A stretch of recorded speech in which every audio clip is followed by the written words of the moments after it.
서연 씨는 이미 모든 걸 가졌잖아요.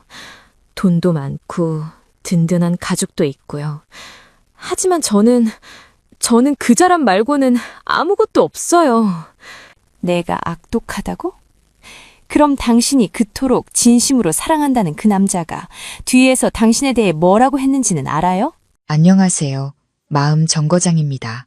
오늘은 여러분께 한 편의 이야기를 들려드리려고 합니다.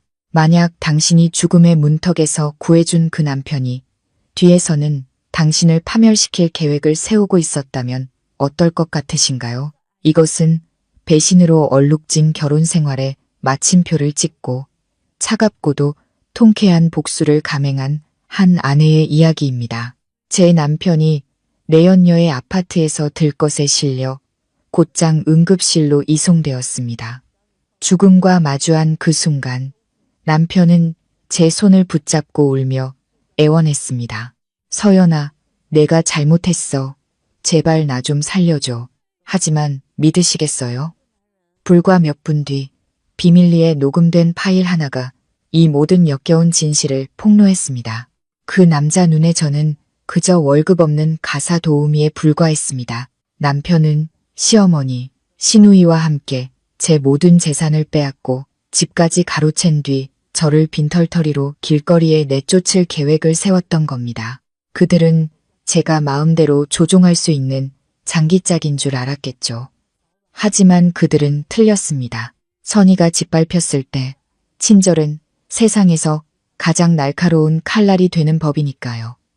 지금부터 박서연의 숨 막히는 정의 구현, 그 여정을 함께 따라가 보시죠. 요란한 머리채 싸움은 없습니다. 오직 배신자들이 값비싼 대가를 치르게 할 냉혹한 법적 처벌만이 있을 뿐입니다. 단 한순간도 놓치지 마세요. 곧 밝혀질 진실은 당신을 소름 돋게 할 테니까요. 병원 복도는 눈이 시릴 정도로 하얗고 차가운 형광등 불빛이 타일 바닥에 쏟아져 내리며 정신없이 오가는 사람들의 그림자를 비추고 있었습니다. 박서연은 그곳에 서 있었습니다. 얼음장 같은 벽에 등을 기댄 채 두 손을 꽉 마주 잡았습니다. 두려움 때문이 아니었습니다. 가슴 속에서 역류하는 혐오감에 온몸이 떨려왔기 때문입니다. 코를 찌르는 소독약 냄새와 피비린내, 그리고 그녀의 발치에 엎드린 여자에게서 풍기는 저렴한 향수 냄새가 뒤섞여 서연은 이 냄새를 부패의 비린내라고 불렀습니다. 쾅! 구급차 뒷문이 활짝 열렸습니다. 들것바퀴가 바닥에 끌리며 귀를 찢는 소음을 냈습니다. 그녀의 남편 강지훈이 그 위에 누워 있었습니다. 지난 5년간 그녀를 그토록 설레게 했던 얼굴은 이제 잿빛이 되었고 땀으로 목욕한 듯 했으며 입에서는 끊임없이 고통스러운 신음이 새어나왔습니다. 그는 급성 뇌출혈 증세로 내연녀의 아파트에서 막 실려 나온 참이었습니다. 우스운 것은 죽음이 코앞에 닥친 순간에도 비굴한 생존 본능은 살아난다는 것이었습니다. 서연을 보자 지훈의 흐릿한 눈에 처절한 희망의 빛이 스쳤습니다. 그는 떨리는 손을 뻗어 그녀의 옷자락을 붙들었고 울음 섞인 목소리로 애원했습니다. 서연아, 여보, 내가 잘못했어. 살려줘. 나 죽고 싶지 않아. 서연은 자신에게 매달리는 손을 내려다보았습니다. 이상하리만치 텅 빈 감정이 밀려왔습니다. 5년의 결혼 생활. 밤늦도록 저녁을 차려놓고 기다렸던 날들. 그가 기침 한 번 할 때마다 노심초사했던 순간들. 모든 것이 낡고 얼룩진 필름처럼 스쳐 지나갔습니다. 결국 그녀의 희생이 돌려준 것은 다른 여자의 냄새를 풍기며 여기 누워있는 한심한 남자였습니다. 들것 옆에는 지훈이 그토록 애지중지하던 내연녀 최유라가 머리를 풀어 헤친 채 무릎을 꿇고 있었습니다. 번진 화장 때문에 그녀의 얼굴은 싸구려 비극에 나오는 광대처럼 보였습니다. 서연 씨, 제가 빌게요. 제발 지훈 씨 수술 동의서에 사인 좀 해주세요. 제가 잘못했어요. 제가 떠날게요. 제발 자비를 베풀어서 지훈 씨 목숨 좀 살려주세요. 서연은 입꼬리를 살짝 올렸습니다. 자비라, 자신들의 침실 가구를 직접 골랐던 그녀의 앞에서 그 침대에서 뒹굴었을 여자의 입에서 나온 그 두 단어는 실로 역겨웠습니다. 그녀는 아무 말 없이 지훈의 손에서 옷자락을 단호하게 빼냈습니다. 그때 엘리베이터 쪽에서 다급한 발소리가 이 무거운 침묵을 갈랐습니다. 시어머니 윤명숙 여사가 폭풍처럼 달려왔습니다. 아들 얼굴을 제대로 보기도 전에 그녀는 서연의 뺨을 향해 손을 번쩍 쳐들었습니다. 서연이 재빨리 뒤로 물러서자 그녀의 날카로운 눈빛에 시어머니는 순간 움찔하며 손을 멈췄습니다. 이 재수 없는 것, 거기서 멍하니 서서 뭐 하는 거야? 내 아들이 이 지경이 된 게 다 너 때문이야. 네가 내 아들 잡아먹으려고 저주라도 퍼부었어. 윤 여사의 날카로운 목소리가 복도의 정적을 찢었습니다. 그 뒤로는 시아버지인 강대현 교수가 따라오고 있었습니다. 아내의 광기 어린 모습과 달리 강 교수는 명문대 교수답게 단정한 양복 차림이었지만 그의 얼굴은 치욕감으로 어둡게 굳어 있었습니다. 그의 시선은 응급실 문에 고정되어 있었고 입술은 단단하게 일자로 닫혀 있었습니다. 아버님, 오셨군요. 서연이 평온하게 말했습니다. 그녀의 목소리에는 한치의 흔들림도 없었습니다. 의사 선생님 말씀으로는 상태가 아주 위중해서 아내의 서명이 즉시 필요하다고 합니다. 하지만 그 전에 아버님께서 아드님의 이 꼴을 똑똑히 보시는 게 좋을 것 같아서요. 수술실에서 의사가 뛰쳐나왔습니다. 긴장된 얼굴이었습니다.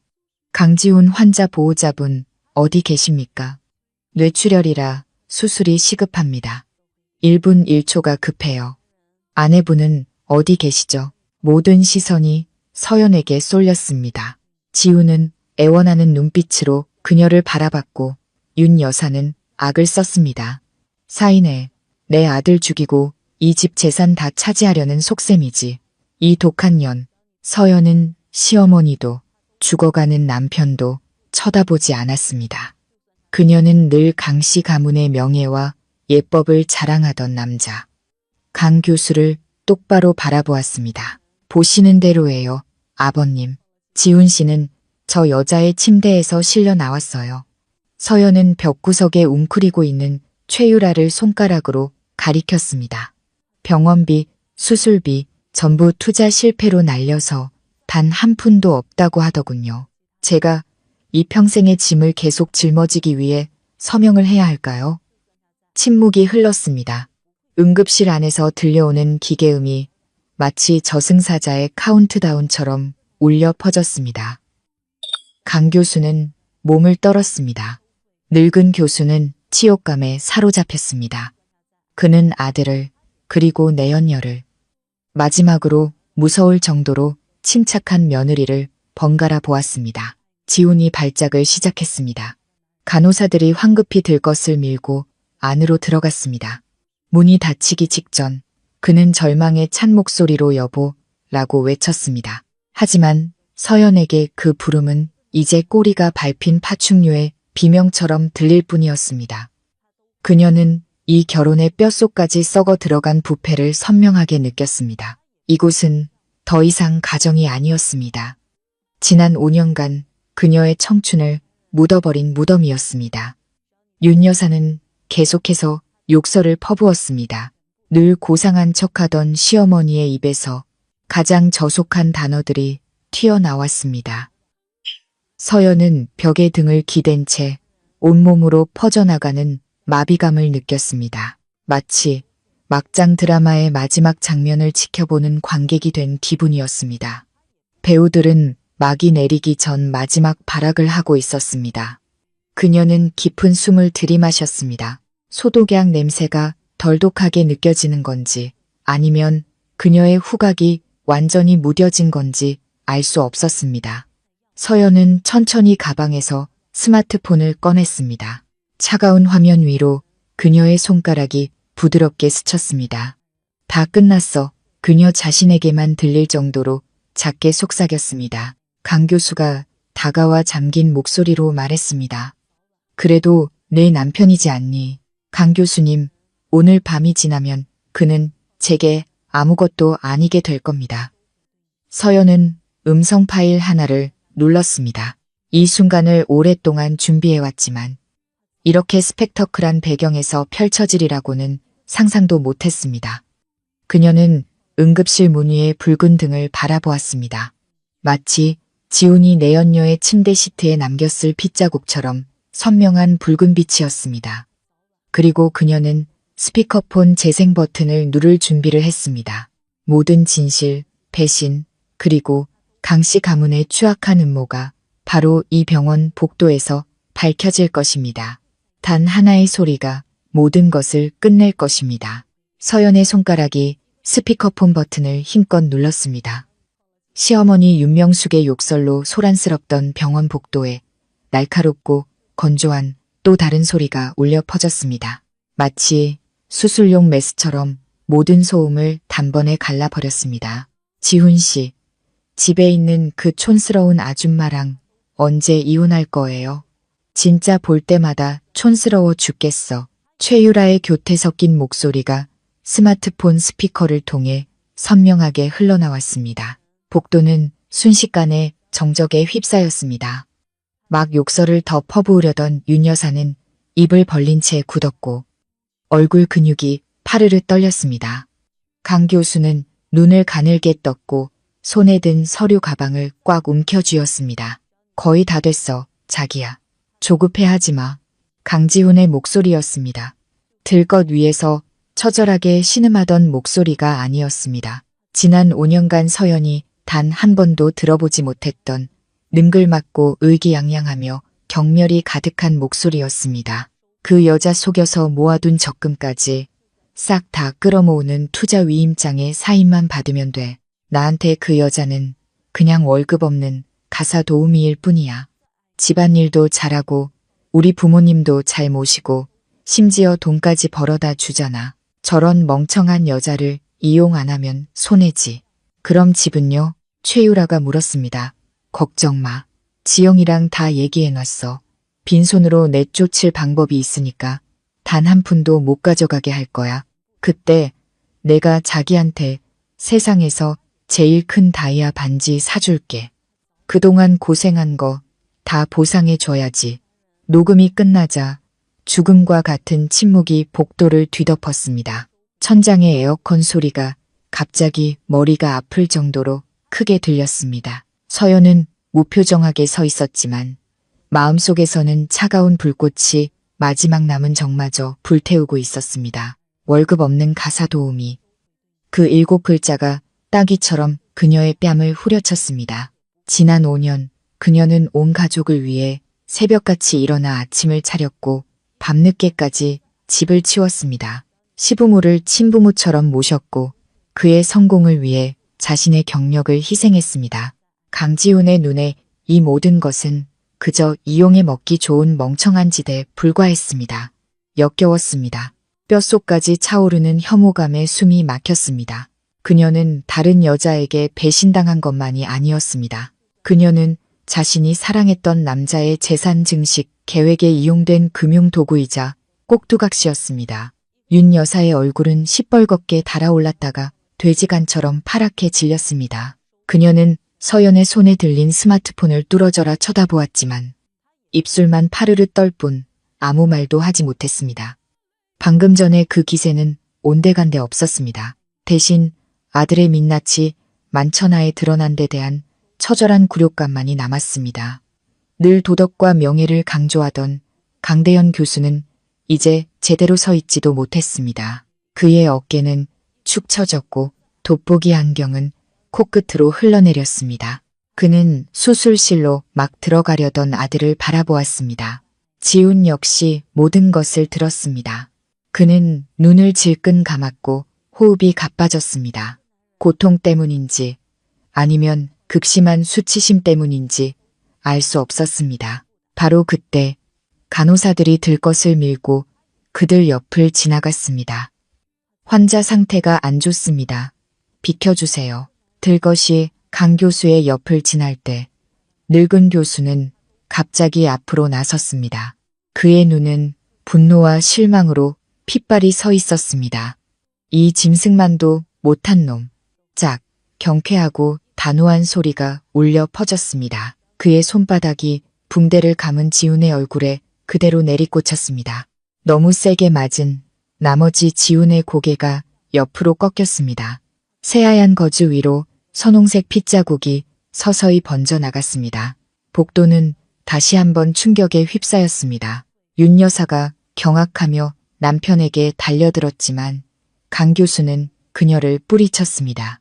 분노에 찬 그의 숨소리가 거칠었습니다. 내가 널 사람으로 키웠지 내 안에 피 빨아먹는 악마로 키운 줄 알아? 이 늙은 애비 얼굴에 똥칠을 해도 유분수지. 지우는 대답할 수 없었습니다. 그저 흐릿한 눈가에서 눈물만이 흘러내렸습니다. 최유라는 그 틈을 타 슬그머니 일어나 도망치려 했습니다. 하지만 서연이 재빨리 다가가 그녀의 앞을 막았습니다. 어딜 가시려고 그 사람을 그렇게 사랑한다면서요? 다이아 반지가 갖고 싶다면서요? 서연은 쓰레기를 보는 듯한 차가운 눈으로 그녀를 쏘아보았습니다. 들어가서 당신 남자를 돌봐주시죠. 아, 그리고 이제부터 수술비랑 병원비도 당신의 그 진실한 사랑에 포함된다는 거 잊지 마시고요. 최유라는 피 한 방울 없는 얼굴로 벌벌 떨며 아무 말도 하지 못했습니다. 그때 수술을 집도할 의사가 참지 못하고 다시 나왔습니다. 가족분들, 제발 조용히 좀 해주십시오. 여긴 병원입니다. 마지막으로 묻겠습니다. 누가 서명하실 겁니까? 지금 서명하지 않으면 환자의 생명은 책임질 수 없습니다. 강 교수는 서연을 바라보았습니다. 그의 눈에는 애원과 부끄러움이 뒤섞여 있었습니다. 서연아, 그놈이 잘못했지만 목숨이 중요하지 않니? 서명해주면 집에 가서 부모가 단단히 사과시키고 내 억울함도 다 풀어주마. 서연은 웃었습니다. 희미하고 날카로운 미소였습니다. 공평함이요. 그 사람이 제 집과 제가 힘들게 모은 돈을 모두 빼앗을 계획을 세웠을 때 공평함은 어디에 있었을까요? 아버님, 서연은 마지막으로 아버님이라 부르며 거리를 두었습니다. 저는 지난 5년간 강씨 가문의 며느리로 그가 원했던 멍청한 아내의 역할을 충실히 해왔습니다. 이제 그 자리를 진정으로 자격 있는 분께 돌려드리고자 합니다. 그녀는 의사를 향해 돌아섰습니다. 목소리는 또렷하고 단호했습니다. 의사 선생님, 제가 환자 강지훈의 법적 아내입니다. 하지만 저는 이 시간부로 수술 동의서 서명과 그 어떤 병원비 지불도 거부함을 선언합니다. 주변에서 웅성거리는 소리가 커졌습니다. 윤 여사가 다시 소리를 지르려 했지만 서연이 말을 잘랐습니다. 환자의 부모님이 두 분 다 여기 계십니다. 직계 가족으로서 서명하고 비용을 지불할 법적 자격이 충분하십니다. 저와 그 사람은 이 순간부터 아무 관련 없습니다. 그녀는 가방에서 며칠 전 미리 작성해둔 이혼 소장 초안을 꺼냈습니다. 좀 더 차분한 상황을 위해 준비했던 서류였지만 이제는 돌이킬 수 없는 단절의 증거가 되었습니다. 강지훈 씨, 아직 들린다면 똑똑히 들어요. 서연은 들것 가까이 다가가 지훈이 뼛속까지 시린 냉기를 느끼도록 작지만 분명하게 말했습니다. 우리 이혼해요. 다시는 나를 속일 생각 꿈도 꾸지 마. 내 재산은 당신이 손댈 수 있는 게 아니고 당신 목숨은 당신 부모님더러 구해달라고 하세요. 말을 마친 서연은 뒤돌아 길고 긴 병원 복도를 걸어 나갔습니다. 등 뒤에서 들려오는 윤 여사의 울부짖음, 강 교수의 무력한 한숨, 그리고 삐 울리는 기계음은 마치 다른 세상의 소리처럼 멀어져 갔습니다. 그녀는 뒤돌아보지 않았습니다. 그녀의 발걸음 하나하나에는 해방감이 실려 있었습니다. 그녀는 수납 창구를 지나고 지친 얼굴로 대기하는 환자들을 지나 병원 정문을 향해 똑바로 걸어갔습니다. 차가운 밤바람이 얼굴을 스쳤지만 서연은 폐가 정화되는 기분이었습니다. 지독했던 소독약 냄새는 사라졌습니다. 가로등 불빛 아래 서서 그녀는 스마트폰을 꺼내 강지훈과 그 가족의 번호를 모두 삭제했습니다. 이 결혼은 이미 오래전에 썩어 문드러졌고 오늘 그녀는 진실의 무덤 속으로 그것을 공식적으로 장사지냈습니다. 열쇠가 자물쇠에 들어가는 소리는 건조하고 차가웠습니다. 박서연은 문을 밀고 들어섰습니다. 아파트는 짙은 어둠에 잠겨 있었습니다. 기다리고 있던 따뜻한 노란 불빛도 그녀가 늘 준비해두던 향긋한 음식 냄새도 없었습니다. 오직 무서운 침묵과 짙은 머스크, 향수 냄새만이 희미하게 감돌 뿐이었습니다. 그녀의 것이 아닌 냄새였습니다. 그녀는 거실 불을 켜지 않았습니다. 바깥 고층 빌딩의 불빛이 유리창을 통해 들어와 바닥에 얼룩덜룩한 흔적을 남겼습니다. 이 집은 구석구석 서연의 손길이 닿은 곳이었습니다. 일주일 내내 고민해서 고른 베이지색 카펫, 선반 위에 수제 도자기, 벽에 걸린 웨딩 사진까지 모든 것이 이제는 죽어버린 시대의 유물처럼 보였습니다. 서연은 침실로 들어갔습니다. 개인 서류와 옷가지를 챙겨 당장 이곳을 떠나야 했습니다. 숨막히는 이 공간에 단 1초도 더 머물 수 없었습니다. 여권을 찾으려고 침대 옆 서랍을 열었을 때 그녀의 손가락 끝에 차갑고 딱딱한 물체가 닿았습니다. 낡은 공과금 고지서 더미 뒤에 숨겨져 있던 낯선 검은색 스마트폰이었습니다. 서연의 심장이 쿵 하고 내려앉았습니다. 그것을 집어들었습니다. 잠금 화면이 없었습니다. 화면을 켜자마자 환한 빛 속에서 찍은 커플 사진이 눈에 들어왔습니다. 강지훈이 최유라의 뺨에 입술을 거의 댄 채 활짝 웃고 있었습니다. 그들 뒤로는 서연이 두 사람의 침실을 위해 고심해서 고른 깃털 샹들리에가 보였습니다. 온몸에 피가 얼어붙는 것 같았습니다. 그녀는 떨리는 손으로 사진첩을 열었습니다. 그 안에는 그녀가 감히 상상조차 해본 적 없는 음란하고 추잡한 세계가 펼쳐져 있었습니다. 수백 장의 사진, 수십 개의 동영상이 날짜별로 정리되어 있었습니다. 호텔이나 차 안에서만 찍은 것이 아니었습니다. 대부분이 바로 이곳, 이 집에서 그녀가 매일 밤 잠드는 바로 그 침대 위에서 촬영되었습니다. 최유라가 서연의 실크 잠옷을 입고 거실 소파에 나른하게 누워있는 사진도 있었습니다. 서연이 매일 그를 위해 요리하던 바로 그 주방에서 강지훈이 내연녀를 끌어안고 있는 사진도 있었습니다. 굴욕의 정점은 동영상들이었습니다. 서연은 지난주 그녀가 야근으로 밤늦게 들어온 날짜가 찍힌 짧은 클립을 눌렀습니다. 영상 속에서 최유라는 몸을 비틀며 그녀의 TV 리모컨을 들고 교태 섞인 웃음을 짓고 있었습니다. 지훈 씨, 당신 와이프 아직 안 왔어? 저 여자 물건들 진짜 촌스러워 죽겠어. 특히 이 핑크색 침대보는 뭐야. 강지훈의 유쾌한 웃음소리가 들려왔습니다. 유리의 쇠를 긁는 소리처럼 귀에 거슬렸습니다. 신경 쓰지 마, 자기야. 걔는 그냥 청소 잘하는 고급 가사도우미 같은 거야. 자기가 아끼는 이 침대에서 우리가 이런 짓 하는 거 알면 아마 기절해서 죽어버릴걸. 근데 죽는 것도 나쁘지 않지. 귀찮게 이혼할 필요도 없고 사망보험금은 우리 차지가 될 테니까. 오빠 진짜 악마다. 내연녀가 애교를 부렸습니다. 악마가 아니면 우리 자기를 어떻게 먹여 살리겠어? 서연은 목이 바싹 마르는 것을 느꼈습니다. 차가운 기운이 등줄기를 타고 내려와 위장에서부터 격렬한 구역질로 응축되었습니다. 그녀는 마치 독사라도 만진 듯 스마트폰을 매트리스 위로 던져버리고 화장실로 달려갔습니다. 차가운 타일 바닥에 무릎을 꿇고 미친 듯이 구토했습니다.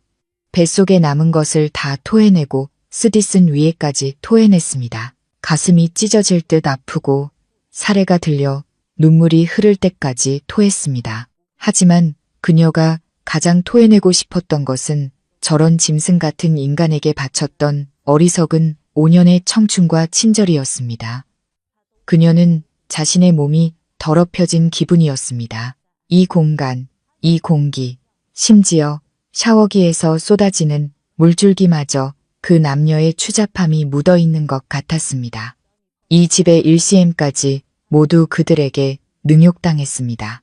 그녀가 눕던 침대, 그녀가 쓰던 식기, 모든 것에서 배신과 경멸의 맛이 났습니다. 서연은 차가운 물로 세수했습니다. 거울 속 자신을 보았습니다. 창백한 얼굴, 핏발 선눈. 하지만 그 눈동자 깊은 곳에는 무서울 정도의 냉철함이 자리 잡고 있었습니다. 믿음의 붕괴는 끝났습니다. 이제 남은 것은 날카로운 금속 덩어리처럼 단단하게 압축된 분노뿐이었습니다. 그녀는 침실로 돌아와 티슈로 검은 스마트폰을 감쌌습니다. 판도라의 상자가 가장 잔혹한 진실을 열어젖힌 것입니다. 그녀는 울지 않았습니다. 인간성을 상실한 자를 위해 눈물을 흘리기를 거부했습니다. 서연은 노트북을 켜고 USB를 꽂았습니다. 손이 심하게 떨렸습니다. 차갑게 식은 손가락 끝은 마우스를 제어하기조차 힘들었지만 그녀의 눈빛은 이상하리만치 단호했습니다. 그녀는 모든 것을 백업하기 시작했습니다. 사진 한 장, 동영상 하나, 강지훈과 내연녀 사이의 메시지, 그리고 신우이 강지영과 재산 명의 이전에 대해 나눈 대화까지 파일 하나하나가 옮겨질 때마다 서연은 법정에서 휘두를 칼날을 가는 심정이었습니다. 그녀는 기계적이고 냉정하게 작업했습니다. 텅 빈 방 안에서 규칙적으로 울리는 마우스 클릭 소리는 마치 강지훈의 경력과 인격에 대한 사형 집행 시간을 알리는 시계추 소리 같았습니다. 그녀는 단순히 외도의 증거를 수집하는 것이 아니었습니다. 강씨 가문 전체에 대한 법적, 사회적 학살을 위한 증거를 모으고 있었습니다. 백업 100% 완료라는 상태 표시줄이 뜨자 서연은 USB를 뽑아 손안에 꽉 쥐었습니다. 차가운 금속이 살갗을 파고드는 감촉에 그녀는 자신이 진짜 무기를 쥐고 있음을 느꼈습니다. 그녀는 침실을 마지막으로 둘러보았습니다. 강지훈이 영상 속에서 비웃었던 핑크색 침대보. 내일 당장 사람을 불러 이 집의 모든 것을 쓰레기장에 버릴 것입니다. 아니, 불태워버릴 겁니다.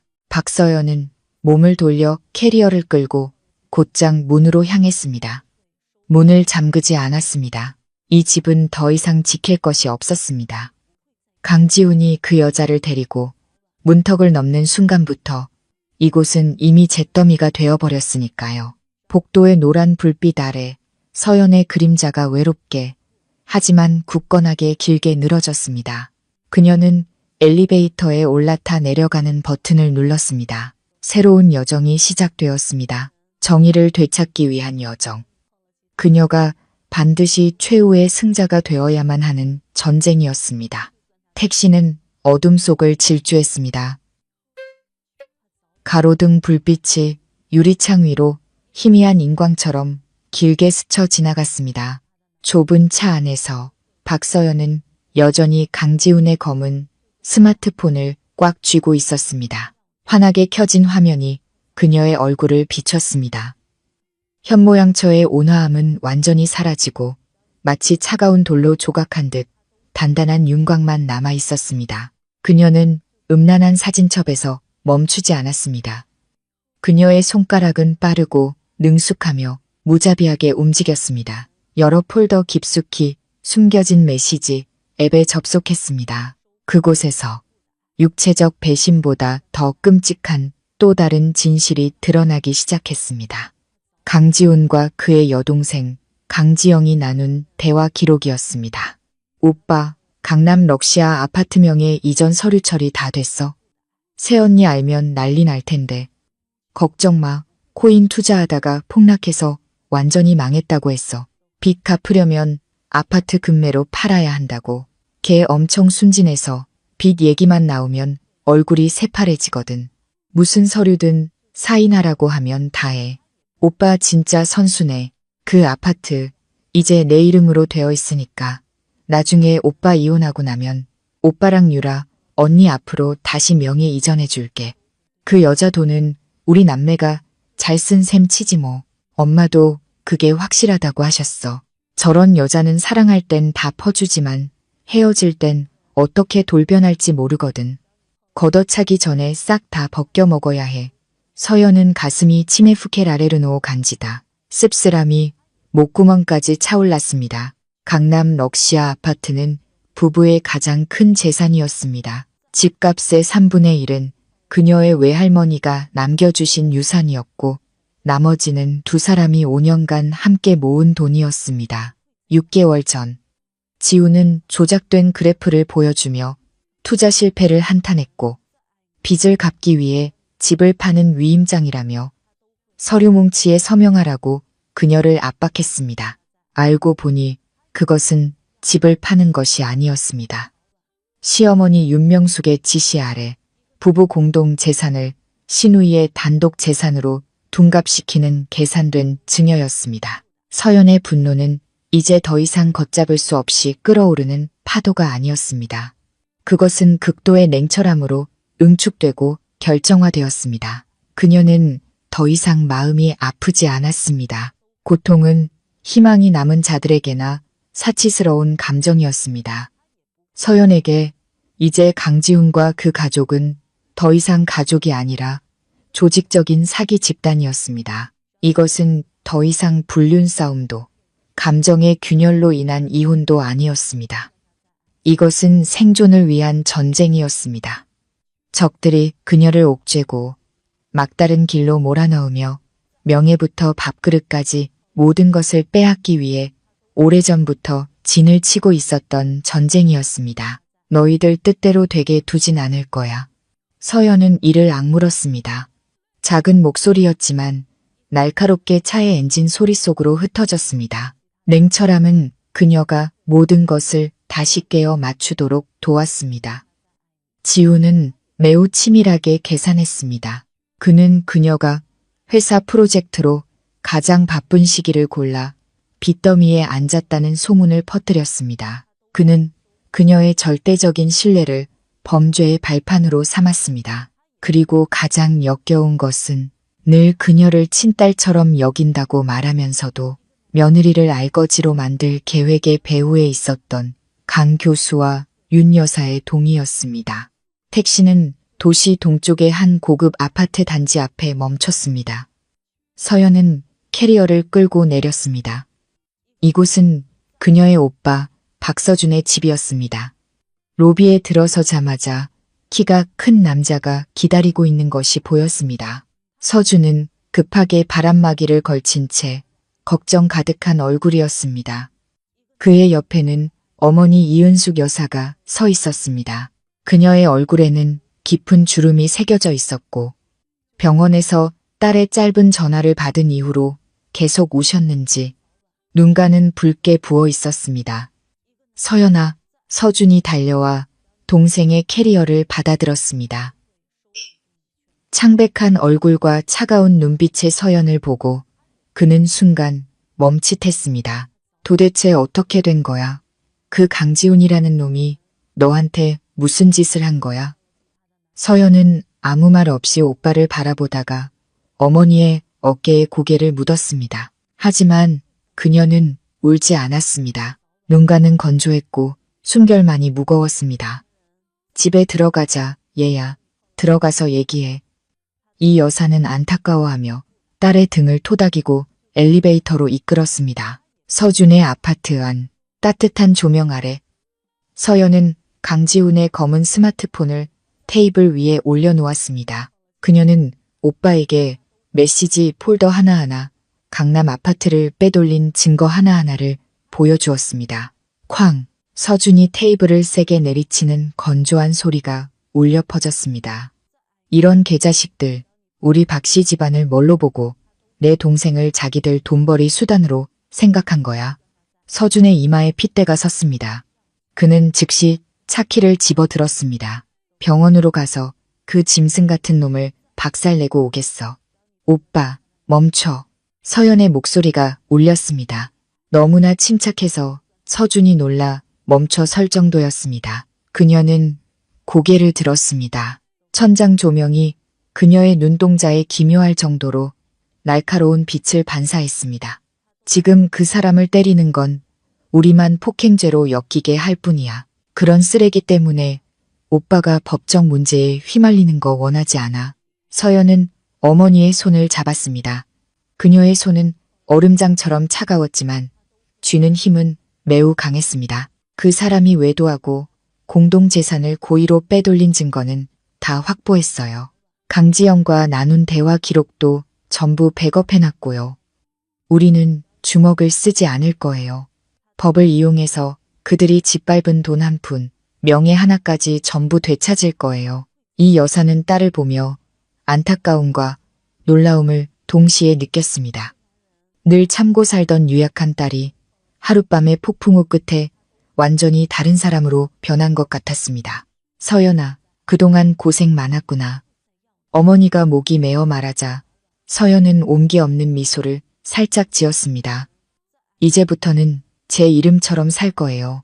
악한 자들이 대가를 치러야만 진정한 평안이 찾아오겠죠.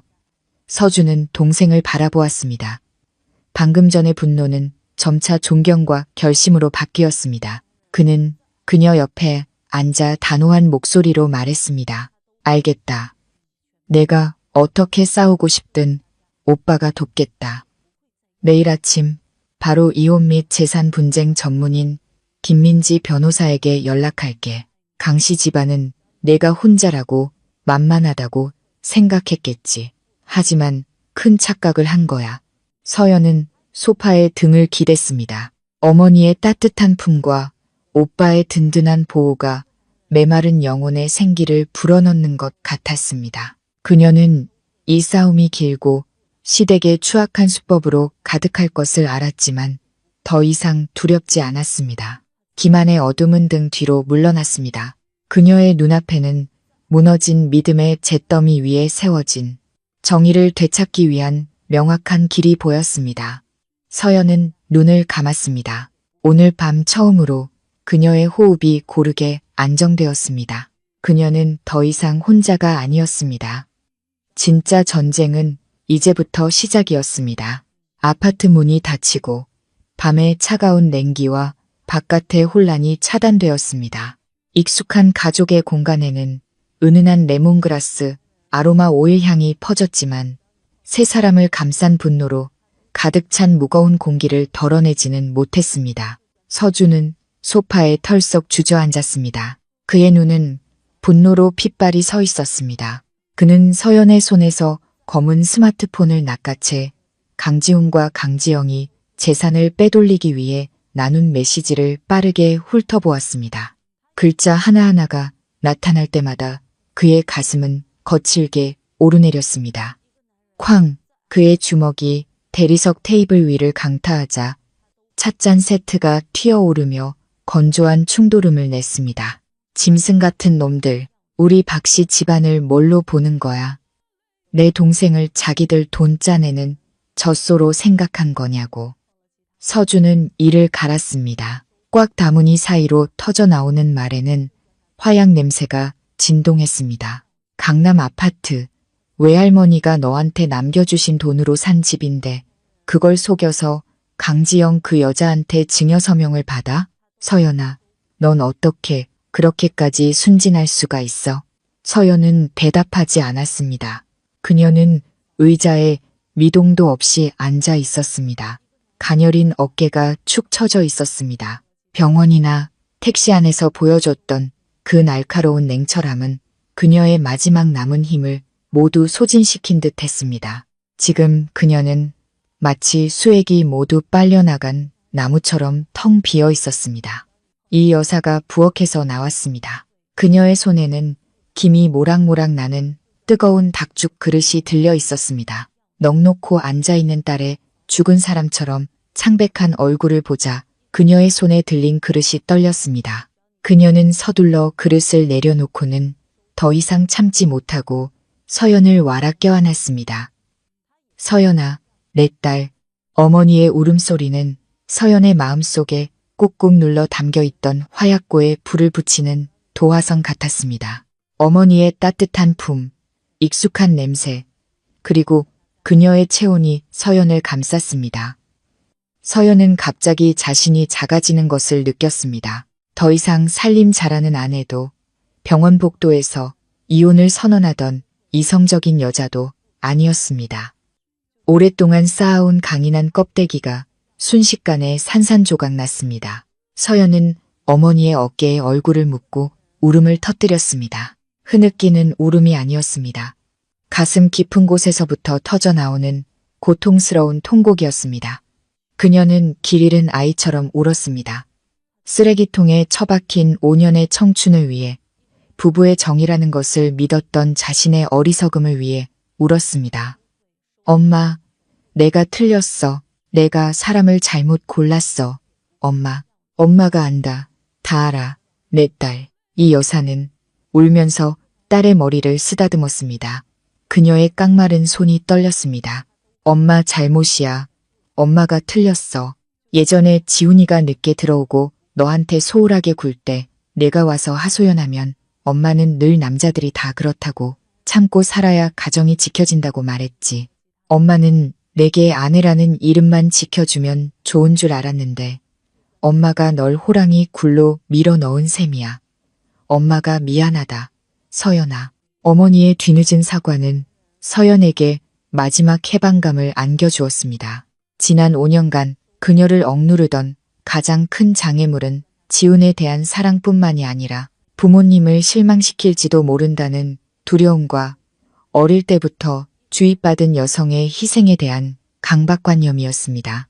이제 강지훈이 그녀를 월급 없는 가사도우미로 여겼고 강씨 가족이 그녀의 재산을 모두 빼앗을 계획을 세웠다는 적나라한 진실이 드러나자 인내라는 것은 우습고 하찮은 것이 되어버렸습니다. 서준은 서로를 껴안고 우는 두 여자를 보았습니다. 그의 분노는 점차 가라앉고 대신 동생에 대한 무한한 연민이 밀려왔습니다.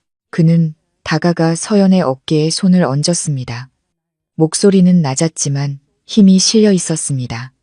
오늘 밤까지만 울어, 서연아. 내일부터는 그놈들 때문에 눈물 한 방울도 흘리면 안 돼. 우리 집 돈 없고 살 곳 없는 거 아니야. 우리가 필요한 건 정이야. 네가 빈손으로 나오게 두지 않을 거야. 이 여사는 서연의 눈물을 닦아주고 식어가는 닭죽 그릇을 들어 한 숟가락씩 떠서 그녀의 입에 넣어주었습니다. 먹어, 내 딸. 먹고 싸울 힘을 내야지.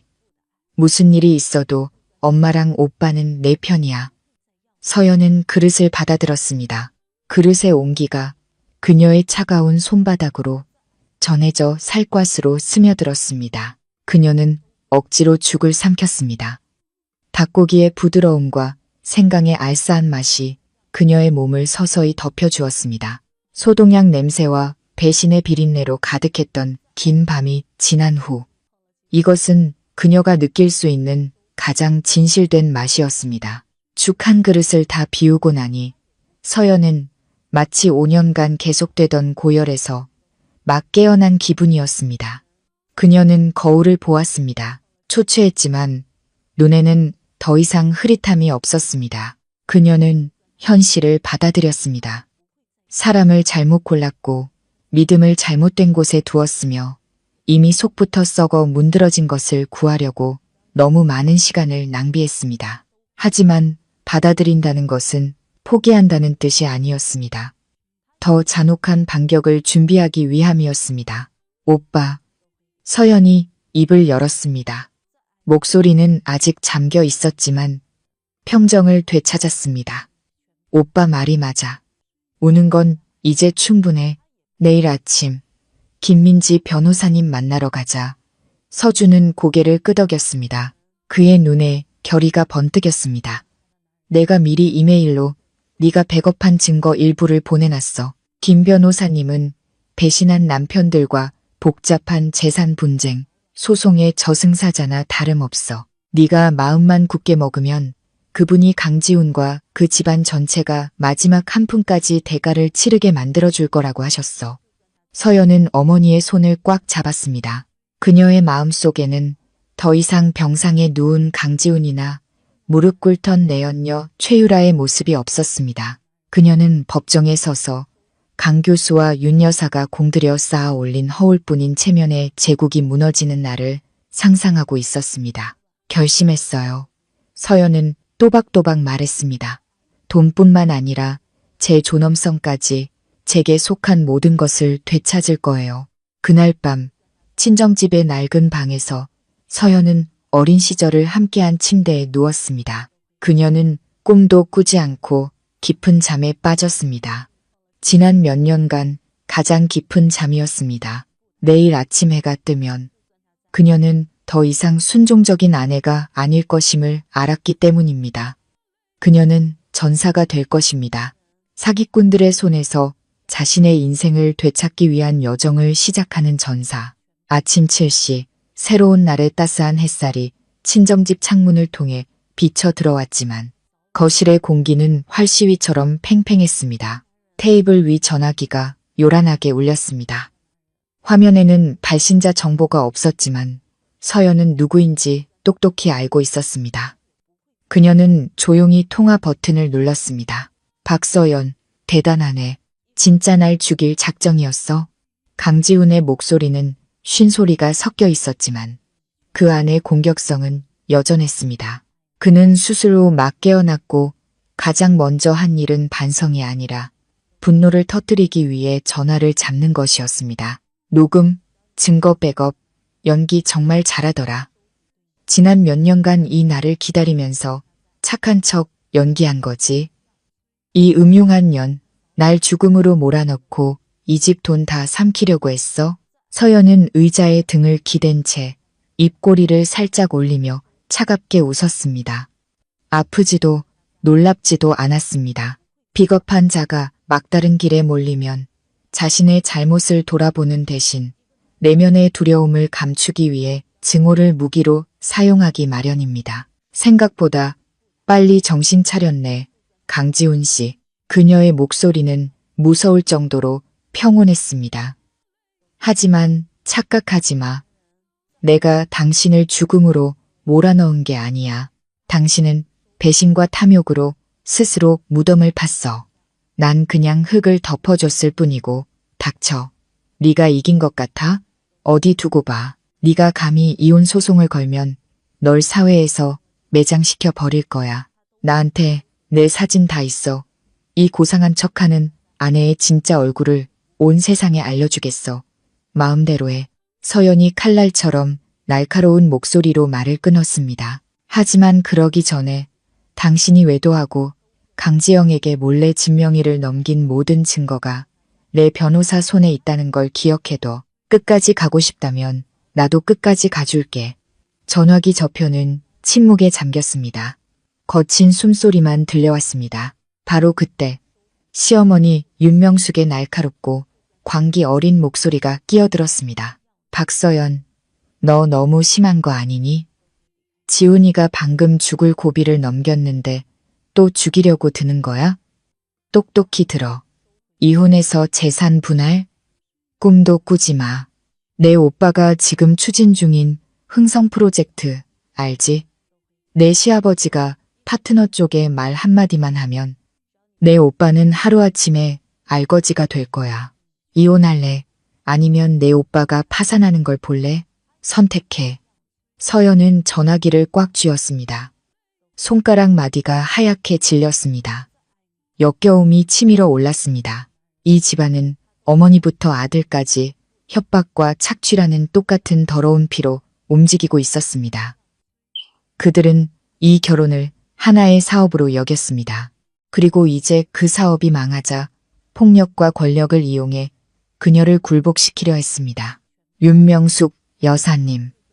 서연은 일말의 존중도 없이 시어머니의 이름을 불렀습니다. 서준 오빠 회사에 손대기만 해보세요. 다음날 강 교수님의 모든 명예와 당신 아들의 실체가 대학교 게시판과 신문 사회면에 도배될 거라고 장담하죠. 오빠의 프로젝트와 강 교수님의 자리 중 어느 것이 먼저 날아가는지 한번 보자고요. 그녀는 단호하게 전화를 끊었습니다. 서연의 몸이 미세하게 떨렸습니다. 두려움 때문이 아니었습니다. 모든 감각을 지배하는 잔인할 정도의 냉철함 때문이었습니다. 악마를 상대할 때는 불경을 외울 수 없다는 것을 깨달았습니다. 서연아, 무슨 일이야? 서준이 심각한 얼굴로 나왔습니다. 아무것도 아니야. 오빠, 그냥 마지막 발악을 하는 것뿐이야. 그녀는 단호한 눈빛으로 대답했습니다. 예전 아파트에 가서 업무 서류 좀 가져와야겠어. 1시간 후 서연은 강남 아파트 문 앞에 섰지만 걸음을 멈췄습니다. 깨끗했던 고급스러운 갈색 나무 문 위에는 XX년이라는 두 글자가 선혈처럼 붉은 스프레이로 지저분하게 휘갈겨져 있었습니다. 역한 페인트 냄새가 코를 찔렀습니다. 비릿하고 더러웠습니다. 이웃들이 문틈으로 몰래 고개를 내밀었고 수근거리는 소리가 등 뒤에 비수처럼 꽂혔습니다. 이것은 강지영이나 혹은 윤 여사의 지시로 벌인 짓일 겁니다. 그녀에게 모욕감을 주고 고개를 들지 못하게 만들고 굴욕감에 소송을 취하하게 만들려는 속셈이었습니다. 서연은 붉게 타오르는 글자를 멍하니 바라보았습니다. 순간 가슴이 철렁했지만 곧이어 등골을 따라 차가운 전율이 흘렀습니다.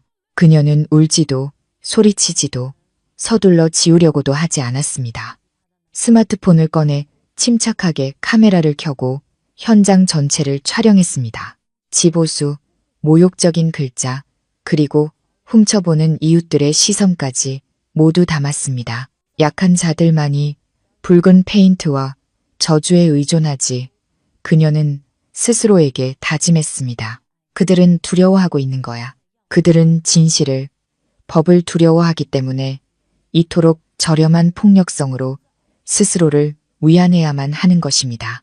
서연은 관할 경찰서에 전화해 재물 손괴 및 명예훼손으로 신고했습니다. 그 후 청소업체를 불렀습니다. 그 모든 과정 동안 그녀는 조각상처럼 침착한 얼굴로 허리를 꼿꼿이 세우고 서 있었습니다. 그녀는 수치스럽지 않았습니다. 수치스러워야 할 사람은 저 페인트를 손에 든 자들이었습니다. 그날 오후 김민지 변호사 사무실. 40대 초반의 김 변호사는 얇은 금속대 안경 너머로 날카로운 눈빛을 빛내며 서연이 막 가져온 추가 자료를 훑어보았습니다. 문에 페인트가 뿌려진 영상, 윤 여사와 강지훈의 협박 전화 녹음 파일이 꼼꼼하게 정리되어 있었습니다. 서연 씨, 정말 놀랍네요. 김 변호사가 칭찬이 가득한 미소를 지었습니다. 대부분의 여성들은 이런 상황에서 무너지기 마련인데 서연 씨는 아주 훌륭하게 탄약을 모으고 있군요. 저는 단지 제 것을 되찾고 싶을 뿐이에요. 서연이 강철 같은 목소리로 대답했습니다. 그리고 그들의 비열함에 대한 대가를 치르게 하고 싶고요. 좋습니다. 외도 증거, 강지영을 통한 허위 거래로 재산을 빼돌린 증거, 그리고 이번 협박과 재물 손괴 행위까지 더하면 저는 서연 씨의 아파트를 되찾아드릴 뿐만 아니라 강지훈 씨를 이 결혼에서 빈털터리로 법적인 오점만 가득 안고 떠나게 만들 겁니다.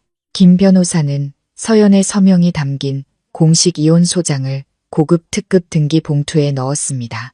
그 옆에는 강지훈의 금융 사기 행위에 대한 끔찍한 증거들이 담긴 두꺼운 서류철이 놓여 있었습니다. 이 봉투는 병원에 있는 강지훈과 강 교수에게 직접 전달될 것입니다. 김 변호사가 손가락으로 테이블을 가볍게 두드렸습니다.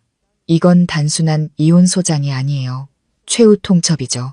변호사 사무실을 나설 때 서연은 마음이 한결 가벼워지는 동시에 칼집에서 막 뽑아낸 검처럼 날카로워지는 것을 느꼈습니다. 소장은 발송되었고 큰 싸움은 공식적으로 시작되었습니다. 그녀는 거리를 바쁘게 오가는 사람들을 보며 속으로 다짐했습니다. 강지훈, 나의 반격은 이제부터 시작이야. 대학가 근처 작은 골목 깊숙한 곳에 자리한 찻집. 풍경 소리와 은은한 향냄새가 어우러지는 곳이었습니다. 이곳은 박서연이 한때 존경심을 품었던 장소였습니다. 그녀가 늘 고결함의 상징으로 여겼던 스승이자 시아버지 강대현 교수와 관련된 곳이었기 때문입니다. 하지만 오늘 나무 문을 밀고 들어섰을 때 서연은 숨 막히는 답답함만을 느꼈습니다. 강 교수는 가장 구석진 자리에 앉아 있었습니다.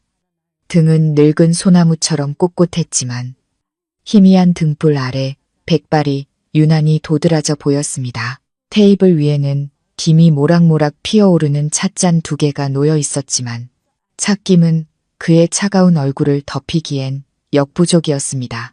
왔구나. 앉아라.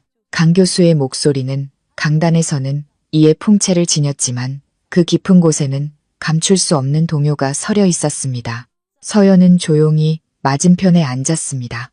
그녀는 더 이상 시댁 식구들의 비위를 맞추기 위해 수수하고 단정한 옷을 입지 않았습니다.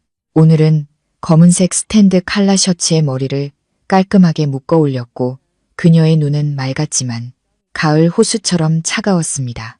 교수님, 무슨 일로 부르셨습니까?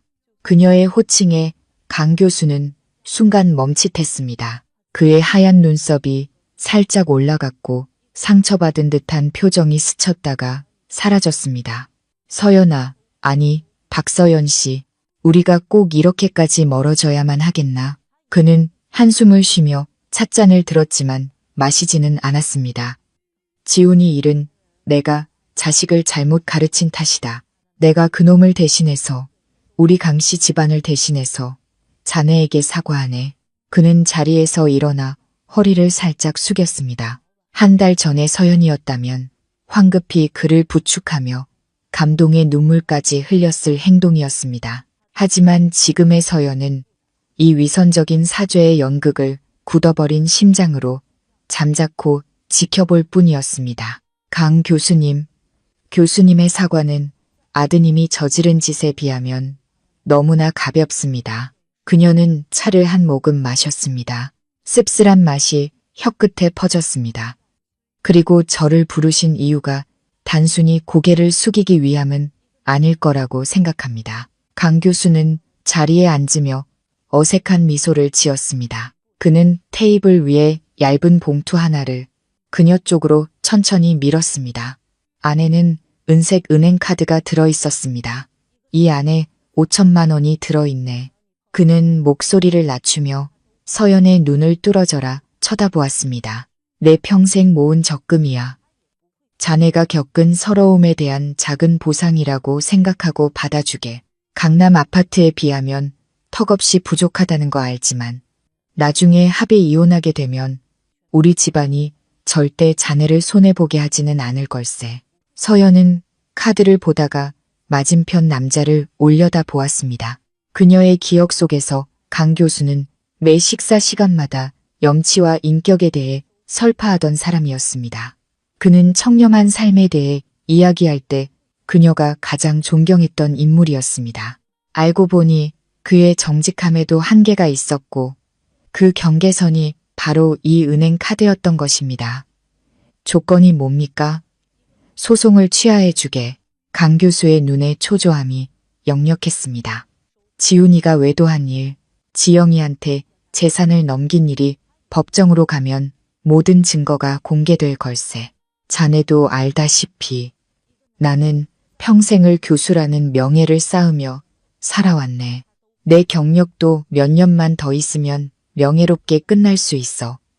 망나니 같은 아들놈 하나 때문에 모든 것을 망칠 수는 없네. 소송을 취하하고 우리 평화롭게 이혼하세. 내가 그놈한테 서명받아서 자네 몫의 재산은 돌려주도록 하겠네. 서연은 갑자기 구역질이 났습니다. 처절한 실망감이 그녀를 덮쳤습니다. 이 사과나무는 뿌리부터 썩어 있었기에 그 열매인 강지훈도 그렇게 썩어 문드러졌던 것입니다. 강 교수는 며느리를 위한 정이나 아들의 죄에 대한 회개 때문에 온 것이 아니었습니다.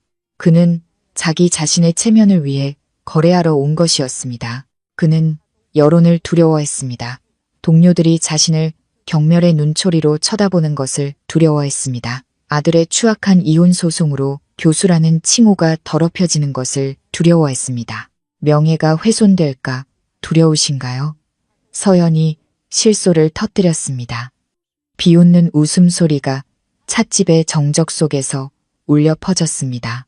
그럼 강지훈 씨가 저를 월급 없는 가사 도우미라고 불렀을 때, 윤명숙 여사님이 제 오빠의 사업을 빌미로 협박했을 때, 강지영이 제 집 등기부 등본을 손에 쥐고 희희낙낙했을 때, 그때 교수님의 명예는 어디에 있었습니까?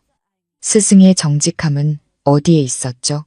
강 교수의 얼굴이 창백해졌다가 굴욕감에 시뻘겋게 달아올랐습니다. 서연아, 너무 극단적으로 생각하지 말게. 우리 한 가족이지 않나? 누가 교수님과 한 가족입니까? 서연이 말을 끊었습니다. 그녀의 목소리는 쇠가 부딪히는 소리처럼 강하고 날카로웠습니다. 한 여자의 피와 살을 발라먹으려고 공모하는 집단이 가족입니까? 자식을 잘못 가르쳤다고요? 아니요, 아주 잘 가르치셨죠. 위선적으로 사는 법을, 가문의 명예라는 그늘 뒤에 숨어 비열한 짓을 하는 법을 가르치셨잖아요. 이 5천만 원으로 제 양심을 사시려는 겁니까? 아니면 아드님의 범죄에 대한 침묵을 사시려는 겁니까? 서연은 봉투를 테이블 중앙으로 다시 밀어냈습니다. 은행카드는 마치 값싼 부적처럼 조용히 놓여 있었습니다. 강대연 교수님, 저는 한때 교수님을 정말 존경했습니다. 저는 그 집안에서 유일하게 뼈대 있는 분이라고 생각했습니다. 하지만 오늘에야 깨달았습니다. 교수님의 정직함은 극도의 이기심을 가리기 위한 번지르르한 거칠에 불과했다는 것을요. 교수님은 자신의 화려한 껍데기를 지키기 위해 진실을, 저의 정의를 기꺼이 희생할 준비가 되어 있으셨군요. 그녀는 자리에서 일어나 가방을 들었습니다. 그녀의 똑바른 시선에 강 교수는 눈을 내리깔아야만 했습니다. 5천만 원, 제가 그렇게 돈에 굶주린 사람으로 보이십니까? 제가 필요한 것은 강지훈 씨가 법정에 서는 것, 따님이 그 집을 돌려주는 것, 윤명숙 여사님이 아무나 협박할 수 없다는 것을 깨닫는 것입니다. 그리고 가장 중요한 것은 온 세상이 소위 강씨 가문의 가풍이라는 것의 실체를 똑똑히 보게 하는 것입니다. 강 교수는 몸을 떨었습니다. 그의 목소리는 평소의 침착함을 잃었습니다. 자네, 정말 이 집안의 숨통을 끊어놓을 작정인가? 강씨 집안의 숨통을 끄는 것은 강지훈 씨와 그것을 오랫동안 방관해 온 교수님과 사모님입니다. 서연은 가까이 다가섰습니다. 그녀의 목소리는 작았지만 천근만근의 무게가 실려 있었습니다. 교수님의 명예는 제가 파괴한 게 아닙니다. 그건 교수님 아들이 내연녀의 침대로 올라가 아내를 속일 계획을 세운 그 순간부터 이미 산산조각 났습니다. 서연은 강 교수를 향해 봉투를 마지막으로 가볍게 밀어냈습니다. 그녀의 입가에는 그가 본 것 중 가장 차가운 미소가 걸려 있었습니다. 교수님의 체면은 교수님 스스로 지키십시오. 돈으로 제가 아드님이 어질러 놓은 쓰레기를 치우게 할 생각은 꿈도 꾸지 마시고요. 말을 마친 서연은 단호하게 몸을 돌려 걸어 나갔습니다. 풍경 소리가 다시 땡그랑 울렸지만 이번에는 마치 화려한 결별을 위한 박수 소리처럼 들렸습니다. 찻집을 나서자 저녁바람이 그녀의 머리카락을 흩날렸습니다. 서연은 맑은 공기를 깊이 들이마셨습니다. 마음이 날아갈 듯 가벼웠습니다. 시아버지에 대한 마지막 실망은 그녀가 강씨 집안과 연결된 마지막 끈을 끊어내는데 도움을 주었습니다. 이제부터 더 이상의 존중도 망설임도 없을 것입니다. 이 전쟁에서 그녀는 이길 것이고 가장 멋지게 이길 것입니다. 서울가정법원 오전 9시 법정 안의 공기는 그날 병원의 소독약 냄새보다 더 무겁고 숨막히는 긴장감으로 가득 차 있었습니다. 길고 번쩍이며 차가운 나무 의자들이 두 진영을 갈라놓았습니다. 한쪽에는 박서연과 김민지 변호사, 그리고 오빠 박서준이 앉아 있었습니다. 다른 한쪽에는 한때 그녀의 가족이었던 강씨 집안 사람들이 모두 모여 있었습니다. 강지훈은 휠체어를 타고 나타났습니다. 머리에는 여전히 하얀 붕대가 감겨 있었고 얼굴은 처참할 정도로 수척하고 창백했습니다. 그의 옆에는 아들이 학대당했다는 고통스러운 어머니의 표정을 짓고 있는 윤명숙 여사가 앉아 있었습니다. 강대현 교수는 그 뒤에 앉아 등은 꼿꼿했지만 시선은 바닥에 고정되어 있었습니다. 그는 방청객들의 시선 앞에서 자신의 존재감을 최대한 줄이려는 듯 보였습니다. 원고석에 앉은 박서연은 회색 정장을 입고 허리를 꼿꼿이 세웠습니다. 화려한 화장은 하지 않았고 옅은 붉은 립스틱과 얼어붙은 호수처럼 고요한 눈빛만이 그녀를 지키고 있었습니다. 휠체어를 탄 지훈이 들어오는 것을 보았을 때 그녀의 심장은 조금도 흔들리지 않았습니다. 지난 밤들을 하얗게 불태웠던 고통이나 증오의 감정이 이제는 완전히 사라졌다는 사실에 스스로 놀랐습니다. 그녀는 마치 현미경 아래에 낯선 생물을 관찰하듯 그를 바라보았습니다.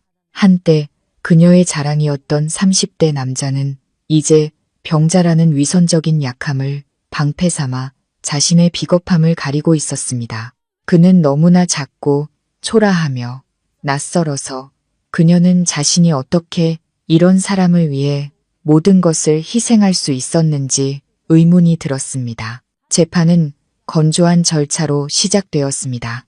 자신감 넘치는 태도의 중년 남성인 강지훈 측 변호사는 원고 측의 문제로 부부 감정이 파탄났으며 피고는 위중한 건강 상태에 있으므로 인도주의적 처사가 필요하다는 논리로 변론을 시작했습니다. 그는 서연을 남편이 죽어갈 때 구하지 않은 무정한 아내로 몰아가려 했습니다. 하지만 김민지 변호사는 그가 연극을 오래 하도록 내버려 두지 않았습니다. 그녀는 칼집에서 막 뽑아낸 검처럼 단호하고 날카롭게 일어섰습니다. 재판장님, 저희는 이 자리에서 허울뿐인 인도주의를 논하러 온 것이 아닙니다. 저희는 법적 사실에 대해 이야기하기 위해 왔습니다.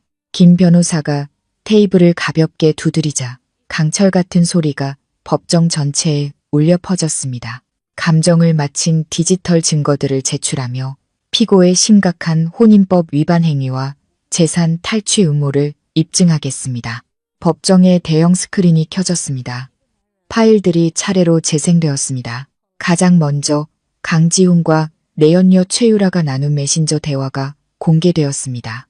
음란한 대화 내용, 서연이 집을 비웠을 때 최유라를 강남 아파트로 데려올 계획들이 뻔뻔하게 드러났습니다. 법정은 술렁거렸습니다. 윤 여사의 얼굴은 창백해졌고 지훈은 휠체어 위에서 꿈틀거리며 떨리는 손으로 팔걸이를 꽉 쥐었습니다. 하지만 클라이맥스는 서연이 발견한 검은 스마트폰의 녹음 파일이었습니다. 지훈의 능글맞고 경멸적인 목소리가 울려 퍼졌습니다. 걔는 그냥 월급 없는 가사도우미 같은 거야. 속여서 적금까지 싹 다 긁어모으고 지영이 앞으로 명의 이전하면 깔끔해. 닥쳐. 저건 조작이야. 누굴 사서 날 음해하는 거야. 강지훈이 갑자기 소리를 지르며 법정의 엄숙함을 깼습니다. 그는 휠체어 위에서 몸부림쳤습니다. 그의 얼굴은 광기에 사로잡혀 흉하게 일그러졌습니다. 아까의 병약한 모습은 사라지고 막다른 길에 몰린 맹수의 본성이 드러났습니다. 피고, 조용히 하세요. 판사가 법봉을 세게 내리쳤습니다. 엄격한 눈빛으로 지훈을 쏘아보았습니다. 피고에게 경고합니다. 계속해서 소란을 피울 경우 법정 경위를 시켜 퇴장시키겠습니다. 지훈은 숨을 헐떡이며 휠체어에 주저앉았지만 그의 눈은 여전히 서연을 향해 증오의 불길을 뿜어내고 있었습니다. 서연은 여전히 조용히 앉아 그를 바라보았습니다. 입가에 희미한 미소가 걸렸습니다. 그의 통제 불능 상태야말로 김 변호사가 방금 제시한 모든 것의 가장 강력한 증거였습니다. 진정한 강자는 침묵을 지킬 줄 아는 사람이고 약자는 내면의 두려움을 감추기 위해 고함을 지르는 법입니다. 김 변호사는 치명적인 공격을 이어갔습니다. 그녀는 은행 거래 내역서와 강남 아파트 증여 계약서 뭉치를 던졌습니다. 이것이 공동재산을 빼돌린 증거입니다. 김 변호사는 화면의 자료를 가리켰습니다. 6개월 전 피고 강지훈은 허위 투자 부채 정보를 이용해 원고를 속여 강남 아파트를 자신의 여동생인 강지영에게 증여하도록 했습니다. 그러나 저희는 어떠한 부채도 존재하지 않았다는 증거를 가지고 있습니다.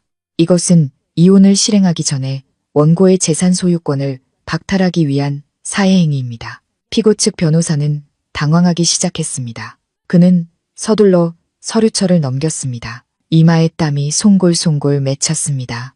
재판장님, 이것은 형제간의 합법적인 거래였습니다.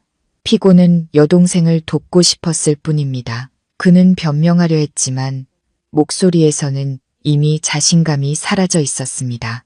아내를 빈털터리로 길거리에 내쫓는 방식으로 여동생을 돕는다고요? 김 변호사가 날카로운 질문으로 말을 잘랐습니다. 재판장님, 저희에게는 강지훈과 강지영이 새언니를 알거지로 만들 구체적인 계획을 논의한 대화 기록도 있습니다. 이 거래는 자발성과 정직성에 기반한 것이 아니라 조직적인 사기 행위입니다. 뒤쪽에서 강대현 교수는 더 이상 견딜 수 없는 듯 보였습니다. 그는 고개를 푹 숙이고 떨리는 두 손을 꽉 마주 잡았습니다. 그가 공들여 쌓아 올린 교수의 체면, 학자 집안의 가풍이 바로 이곳에서 법과 여론의 증언 아래 산산조각 나고 있었습니다. 그의 도덕 강의는 한순간에 우스꽝스러운 희비극으로 전락했습니다. 그 모든 과정 동안 서연은 지훈에게서 눈을 떼지 않았습니다. 변호사와 속삭이려 애쓰는 그의 모습, 늘 시선을 피하는 그 비겁한 눈. 그녀는 자신이 정말 운이 좋다고 생각했습니다. 수술이 그의 목숨을 구해줘서 그가 바로 이 자리에 서서 자신의 몰락을 목격할 수 있게 해줬으니 말입니다. 만약 그가 죽었다면 그는 영원히 세상 사람들 눈에 불행한 남편으로 남았을 것입니다. 하지만 이제 그는 살아서 대가를 치르고 있습니다. 진실의 따기는 그 어떤 물리적인 따기보다 더 고통스러운 법입니다. 1심 재판이 끝나고 판사는 추가 증거 검토를 위해 휴정을 선포했습니다. 하지만 판세는 이미 명확했습니다. 피고 측은 완전히 궁지에 몰렸습니다. 강지영은 법원 복도 구석에서 자신이 재산을 몰수당하고 사기 공모 혐의까지 받을 수 있다는 사실에 얼굴이 새파랗게 질려 있었습니다. 서연은 자리에서 일어나 천천히 밖으로 나갔습니다. 지훈의 휠체어 옆을 지날 때 그는 고개를 들어 그녀를 보았습니다. 그의 눈에는 절망과 극도의 증오만이 남아 있었습니다. 박서연, 내가 이겼어. 좋냐? 그가 이를 갈며 쉰 목소리로 말했습니다. 서연은 멈춰서서 그를 마지막으로 1초간 바라보았습니다. 기쁘지도 슬프지도 않았습니다. 마치 지난 5년간 그녀를 짓눌렀던 천근만근의 짐을 막 내려놓은 듯 이상한 평온함만이 느껴졌습니다. 내가 당신을 이긴 게 아니야, 강지훈 씨. 그녀는 그에게만 들릴 정도로 작게 말했습니다. 난 그냥 내 것을 되찾았을 뿐이야. 당신이 내연녀의 아파트로 발을 들이고 아내를 해칠 계획을 세운 그 순간부터 이미 자기 자신에게 진 거야. 말을 마친 그녀는 법원 문을 향해 똑바로 걸어 나갔습니다. 바깥에 눈부신 햇살이 쏟아져 들어와 그녀의 얼굴을 따스하게 비췄습니다. 서연은 깊은 숨을 들이마셨습니다. 자유로운 공기의 맛이 가슴 가득 차오르는 것을 느꼈습니다. 법적 승리는 일부일 뿐 가장 큰 승리는 이 결혼이라는 유령으로부터 완전히 벗어났다는 것이었습니다. 등 뒤에서는 윤 여사의 통곡 소리와 지훈의 무력한 절규가 여전히 들려왔습니다. 하지만 그것들은 더 이상 그녀의 마음을 흔들 자격이 없었습니다. 종은 울렸고 그녀는 새로운 시작을 할 준비가 되었습니다. 법원 복도는 길고 어두웠습니다. 하얗게 빛나는 타일 바닥은 판결의 냉기를 품고 있었습니다. 박서연은 재판정을 나와 안에서 벌어진 추악한 말다툼의 답답함을 떨쳐내기 위해 깊은 숨을 들이마셨습니다. 오빠 서준과 함께 갈 필요는 없었습니다. 혼자서 호흡을 가다듬고 싶었습니다. 하지만 정적은 오래가지 않았습니다. 복도 끝. 헐렁한 흰 원피스를 입은 깡마른 인형이 그녀를 기다리고 있었습니다. 강지훈을 미혹시켜 아내를 길거리로 내쫓게 만들 뻔했던 내연녀 최유라였습니다. 서연을 보자 유라는 다가왔습니다. 눈가는 붉게 부어 있었고 얼굴은 생기 하나 없이 창백했습니다. 서연이 보았던 음란한 영상 속의 교태 넘치고 경박한 모습은 온데간데 없었습니다. 지금 그녀의 눈앞에는 벼랑 끝에 선 한 여자만이 서 있을 뿐이었습니다. 서연 씨, 잠시 얘기 좀 할 수 있을까요? 서연은 걸음을 멈추고 가슴 앞에 팔짱을 꼈습니다. 길에서 만난 낯선 사람을 보듯 무심한 눈빛이었습니다. 저와 당신 사이에 할 얘기가 있나요? 유라는 갑자기 무릎을 꿇었습니다. 떨리는 두 손으로 배를 감쌌습니다. 흰 원피스 아래로 살짝 부풀어 오른 배는 기만 속에서 잉태된 한 생명의 존재를 증명하고 있었습니다. 제가 빌게요. 제발 지훈 씨 좀 용서해 주시면 안 될까요? 저 임신했어요. 아이는 아빠가 필요해요. 유라는 목이 메어 말했습니다. 눈물이 수척한 얼굴 위로 흘러내렸습니다. 저희는 진심으로 사랑하는 사이예요. 그 사람이 저 지경이 된 것도 저와 제 아이를 책임지려고 하다가 그런 거예요. 서연 씨는 이미 모든 걸 가졌잖아요. 돈도 많고 든든한 가족도 있고요. 하지만 저는 그 사람 말고는 아무것도 없어요. 서연은 발치에 엎드린 여자를 내려다보았습니다. 분노도 증오도 느껴지지 않았습니다. 그저 씁쓸할 정도로 우스꽝스러웠습니다. 이 얼마나 익숙한 대사인가. 진심으로 사랑한다. 아이에게는 아빠가 필요하다. 알고 보니 상간녀들의 시나리오는 언제나 이렇게 진부하고 저렴했습니다. 최유라 씨, 일어나세요. 여긴 법정이지 심파극 무대가 아니에요. 서연의 목소리는 감정 하나 섞이지 않은 채 평탄했습니다. 허락 안 해주시면 안 일어날 거예요. 그 사람을 빈털터리로 만들고 감옥에 보내고 싶으세요? 정말 악독하시네요. 유라는 절망에 찬 목소리로 소리치기 시작했습니다. 서연은 입꼬리를 살짝 올렸습니다. 그 미소에는 파경을 겪고 세상의 이치를 깨달은 여자의 날카로움이 담겨 있었습니다. 내가 악독하다고? 그럼 당신이 그토록 진심으로 사랑한다는 그 남자가 뒤에서 당신에 대해 뭐라고 했는지는 알아요? 유라는 고개를 들었습니다. 눈빛이 흔들렸습니다. 방금 법정에서 모두가 들은 녹음 파일에서 강지훈 씨가 나를 뭐라고 불렀죠? 알다시피 월급 없는 가사도우미였죠. 하지만 그가 윤명숙 여사님과 단둘이 나눈 대화에서 당신을 뭐라고 불렀는지는 알아요? 서연은 스마트폰을 꺼내 재산 분쟁과 직접적인 관련은 없지만 유라의 환상을 깨부술 맹독과도 같은 메시지 하나를 찾아냈습니다. 자, 똑똑히 들어봐요. 강지훈의 목소리가 스피커를 통해 건조하고 실리적으로 울려 퍼졌습니다. 엄마, 걱정 마세요. 그 최유라라는 애는 그냥 제 스트레스 해소용이에요. 돈만 보면 눈이 뒤집히는 저런 부류의 여자는 제가 다루는 법을 잘 알아요. 서연이한테서 집만 뺏어오면 걔한테 낙태 비용이나 좀 쥐어주고 쫓아낼 거예요. 미치지 않고서야 저런 애를 우리 집 며느리로 들일 리가 없잖아요. 다음은 윤 여사의 목소리였습니다. 내가 그렇게 생각한다니 다행이다. 그 여우 같은 년은 그냥 가지고 노는 용도지 절대 우리 강씨 집안 문턱을 넘게 해선 안 된다. 내 아버지 명예가 있는데 어디서 그런 쓰레기를 주워오려고. 전화가 끊기자 복도는 죽음과 같은 침묵에 휩싸였습니다. 유라는 돌처럼 굳었습니다. 배를 감싸고 있던 손이 힘없이 풀리며 멈추지 않고 떨렸습니다. 그녀의 얼굴은 창백함을 넘어 시체처럼 하얗게 질렸습니다. 아니야, 그럴 리 없어. 그는 나를 사랑한다고 했어. 다이아 반지도 사주고 결혼할 거라고 했단 말이야. 다이아 반지? 서연이 실소를 터뜨렸습니다. 그 소리는 칼날처럼 날카로웠습니다. 아직도 그 반지를 믿어요? 그가 당신을 먹여 살리고 명품 선물을 사주는데 쓴 모든 돈이 제 예금 통장에서 몰래 빼낸 돈이라는 건 알아요? 내 연녀를 먹여 살릴 돈마저 아내에게서 훔쳐야 하는 남자. 그런 남자에게 당신과 아이를 지켜줄 능력이 있다고 생각해요. 서연은 한 걸음 다가가 허리를 살짝 숙여 유라의 산산조각 난 눈을 똑바로 쳐다보았습니다. 최유라 씨, 당신은 이 전쟁의 승자가 아니에요.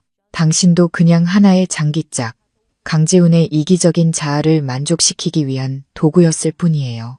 그는 재산을 얻기 위해 나를 속였고 욕정을 채우기 위해 당신을 속였어요. 강씨 집안 사람들 눈에 당신은 단 한 번도 인간이었던 적이 없어요. 그저 자기 아들의 실패를 뒤집어 씌울 값싼 여우에 불과했다고요. 거짓말. 유라의 목소리는 약했고 숨은 곧 쓰러질 듯 가빴습니다. 곧 빈털터리가 될 사람한테 거짓말할 필요는 없죠. 서연은 몸을 바로 세우고 무심하게 정장 재킷에 매무새를 다듬었습니다. 곧 판결이 날 거예요. 강남 아파트는 환수될 거고 강지훈 씨가 당신에게 쓴 돈도 제가 공동재산을 불법적으로 횡령한 것으로 보고 추징을 요구할 겁니다. 그때가 되면 당신을 진심으로 사랑한다던 그 남자는 막대한 빚을 지고 몸은 불구에 명예는 땅에 떨어진 상태가 되겠죠. 그가 당신 뱃속의 아이를 걱정할 정신이 있을 것 같아요. 아니면 당신 때문에 모든 걸 잃었다고 저주를 퍼부을까요? 유라는 심하게 몸을 떨었습니다. 그녀는 바닥에 주저앉아 텅 빈 눈으로 허공을 응시했습니다. 서연이 방금 폭로한 적나라한 진실은 그녀가 공들여 쌓아 올린 가짜 사랑의 성을 완전히 박살냈습니다. 그녀는 자신이 비련의 여주인공이 아니라 잿더미 위에서 춤추는 미치광이에 불과했다는 것을 깨달았습니다. 자신이 특별한 사람인 줄 알았겠죠. 천만에요, 최유라 씨. 서연은 일말의 동정심도 없는 눈으로 그녀를 마지막으로 쳐다보았습니다. 당신은 그냥 강지훈의 사기 행각에 휘말린 다음 희생자일 뿐이에요. 나는 그 사람의 본성을 깨닫는데 5년이 걸렸어요. 당신은 그 교훈을 좀 더 일찍 얻었지만 치러야 할 대가는 훨씬 더 비싼 것 같네요. 말을 마친 서연은 재판정을 향해 몸을 돌렸습니다. 대리석 바닥 위를 울리는 하이힐 소리는 단호하고 차가웠습니다. 그녀는 머리채를 잡지도 욕설을 퍼붓지도 않았습니다. 그저 진실을 유라의 손에 쥐어주었을 뿐입니다. 그녀의 미래 전체를 불태우기에 충분한 진실을. 등 뒤에서 유라가 울음을 터뜨렸습니다. 하지만 그 울음은 더 이상 애원이 아니라 자신이 명예를 팔아 쓰레기 더미를 얻었다는 것을 깨달은 자의 처절한 절망이었습니다. 서연은 재판정 문을 밀고 들어갔습니다. 그녀는 마지막 판결을 들을 준비가 되어 있었습니다. 법원의 판결뿐만 아니라 오랫동안 그녀의 삶을 옥죄어 온 모든 거짓에 대한 사형 선고를. 그녀는 박서연이었고 자신의 단호함 속에서 진정한 평안을 찾았습니다. 재판 속계를 알리는 종소리가 건조하고 단호하게 울렸다. 박서연은 마지막 짐을 막 내려놓은 사람의 풍채로 법정에 들어섰다. 그녀는 강씨 집안 사람들이 앉아있는 쪽은 쳐다보지도 않았다. 그곳에서는 불안한 숨소리와 초조함의 땀 냄새가 진동하고 있었다. 재판부가 들어서자 법정 전체는 벽시계의 초침 소리가 들릴 정도로 깊은 침묵에 잠겼다. 서연은 두 손을 테이블 위에 올려놓고 손바닥 아래에 차가운 나무 감촉을 느꼈다. 이제 끝낼 시간이었다. 판사가 판결문을 읽기 시작했다. 목소리는 고르고 명료했지만 한 글자 한 글자가 천근만근의 무게로 법정 공간을 짓눌렀다. 심리된 증거들에 근거하여 재판부는 피고 강지훈이 강지영에게 강남 럭시아 아파트를 증여한 거래는 혼인 기간 중 공동재산을 빼돌리기 위한 사회행위에 해당하므로 무효인 민사거래로 판단합니다. 이에 본 법원은 해당 증여 계약을 취소하고 관계기관의 원상회복 후 재산 분할을 이행할 것을 명합니다.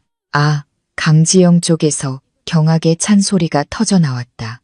그녀는 벌떡 일어섰다. 얼굴은 새하얗게 질렸고 입술은 떨려 아무 말도 하지 못했다. 손에 꽉 쥔 줄 알았던 집. 오빠의 배신으로 얻은 횡재는 이제 물거품이 되어 사라졌다. 하지만 그건 시작에 불과했다. 공동재산 분할 및 손해배상 책임에 관하여 판사는 엄격한 눈빛으로 지훈을 똑바로 바라보며 말을 이었다. 피고 강지훈은 일부 일처제의 의무를 심각하게 위반하였으며 원고의 재산을 탈취하려는 사기 음모를 꾸몄습니다. 원고 박서연이 재산 형성에 주도적으로 기여했고 혼인 파탄의 귀책 사유가 없음을 고려하여 본 법원은 공동재산을 원고 박서연 70%, 피고 강지훈 30%의 비율로 분할할 것을 선고합니다. 이는 원고에 대한 명예훼손 및 정신적 손해배상액을 공제한 후의 비율입니다. 강지훈이 휠체어 팔걸이를 세게 내리쳤다. 그는 사람의 형상이라고는 찾아볼 수 없을 정도로 얼굴을 일그러뜨리며 미친 듯이 소리쳤다. 불공평해. 이건 편파 판결이야. 저 여자가 처음부터 날 함정에 빠뜨린 거라고. 불복해. 정숙. 판사가 법봉을 힘껏 내리치며 법정 경위에게 질서 유지를 명했다. 두 명의 경위가 지훈에게 다가갔다. 그는 휠체어에 꼼짝없이 눌린 채 핏발선 눈으로 서연을 잡아먹을 듯이 노려보았다. 그는 이 판결이 서연의 계략 때문이 아니라 자신이 뿌린 씨앗에 대한 법의 응답이라는 것을 이해하지 못하거나 이해하고 싶지 않았다. 유망한 교수 후보, 모든 것을 가졌던 한 남자. 이제 지훈은 외도라는 오점과 빚더미를 짊어진 채 얼마 안 되는 30%의 재산을 가진 장애인일 뿐이었다. 바로 옆에서 윤명숙 여사가 비명을 지르며 바닥으로 쓰러졌다. 아들에게 남겨주려 했던 돈에 대한 그녀의 마지막 오만과 희망이 완전히 무너져 내린 것이다. 군중은 술렁거렸다. 서준은 그 혼란을 보며 입꼬리를 올렸고 늘 체면을 중시하던 강대현 교수는 이제 책상에 고개를 파묻을 수밖에 없었다. 그의 어깨는 떨렸고 두 손은 꽉 마주 잡은 채 치욕스러운 얼굴을 가렸다. 강씨 집안의 모든 거짓된 후광은 정의의 비달에 낱낱이 벗겨졌다. 그 순간 판사의 법봉이 다시 한번 울리며 재판의 끝을 알렸다. 서연에게 그 건조한 소리는 판결의 소리가 아니라 그녀의 영혼 속에서 울려 퍼지는 가장 맑은 자유의 종소리였다. 5년간 계속되던 고열은 정말로 가라앉았다. 서연은 자리에서 일어나 천천히 서류를 정리했다. 이상하리만치 평온했다. 복수에 성공한 자의 득의 양양함도 가족을 잃은 자의 슬픔도 없었다. 그저 어둡고 함정으로 가득 찬 미로를 막 빠져나온 여행자가 된 기분이었다. 서연 씨, 축하합니다. 우리가 완벽하게 이겼어요. 김민지 변호사가 미소 지었다. 그녀의 악수는 단단하고 따뜻했다. 감사합니다. 정의를 되찾는데 도움을 주셔서 정말 감사합니다. 서연이 가벼운 목소리로 대답했다. 그녀는 법정을 나섰다. 등 뒤에는 경위들에게 끌려가는 지훈의 무력한 절규와 정신을 차린 윤 여사 옆에서 울부짖는 강지영의 소음이 남았다. 그녀는 한 번도 돌아보지 않고 그들 옆을 스쳐 지나갔다. 그 사람들, 그 소리들은 이제부터 영원히 그녀 인생의 궤도에서 벗어날 것이다. 법원의 큰 문을 나서자 눈부신 햇살이 서연의 눈으로 쏟아져 들어왔다. 그녀는 눈을 가늘게 뜨고 깊은 숨을 들이마셨다. 바깥 공기는 정말 맑았다. 더 이상 위에게 쓴맛도 지독한 소독약 냄새도 지난 며칠간 그녀의 폐를 짓눌렀던 배신의 비릿하고 썩은 냄새도 나지 않았다. 이것은 바람의 냄새, 햇살의 냄새, 그리고 시작의 냄새였다. 서준이 동생 옆으로 다가와 그녀의 어깨를 가볍게 두드렸다. 집에 가자, 서연아. 엄마가 집에서 밥 차려놓고 기다리고 계셔. 응, 가자, 오빠. 서연이 미소 지었다. 진심에서 우러나온 첫 미소였다. 그녀의 발밑으로 법원 건물의 어두운 그림자가 서서히 뒤로 물러났다. 앞에는 분주한 사람들의 행렬, 손짓하는 활기찬 삶이 있었다. 그녀는 계단을 내려섰다. 발걸음은 햇살 위를 걷는 듯 가벼웠다. 오늘의 박서연은 낡은 껍데기를 벗어 던지고 그 어느 때보다 강하고 굳건하게 부활했다. 전쟁은 끝났고 평화는 마침내 그녀의 것이 되었다. 법원의 판결은 붉은 도장이 찍힌 종이 몇 장이 아니었다. 그것은 강씨 가문의 가풍에 남은 마지막 자존심마저 산산조각낸 쇠망치였다. 박서연은 그 결혼 생활에서 걸어 나왔고 등 뒤에는 그 안의 사람들이 평생을 치워야 할 폐허만이 남았다. 후폭풍은 누구의 상상보다 빠르고 잔혹하게 닥쳐왔다. 강대현 교수가 존경받는 교수로 재직하던 대학교에서는 아들의 추악한 이혼 소송 소식이 산불처럼 번져나갔다. 녹음 파일, 재산 사기, 공모 증거들이 교내 커뮤니티에 퍼졌다. 체면을 중시하는 학계에서 강 교수는 고결함의 상징에서 하루아침에 조롱과 비아냥의 중심이 되었다. 학교 징계위원회가 그를 소환했다. 한때 악수하며 반갑게 인사하던 동료들은 이제 그를 피하거나 경멸의 눈빛으로 쳐다보았다. 자식 교육도 못 시키면서 누굴 가르치나. 교수라는 칭호는 지울 수 없을 만큼 더럽혀졌다. 강 교수는 치욕 속에서 조기 퇴직 신청서를 제출할 수밖에 없었다. 곳곳했던 그의 허리는 이제 굽었고 백발은 불과 몇 주 만에 더 늘었다. 그가 목숨보다 소중히 여겼던 체면은 완전히 잿더미가 되었다.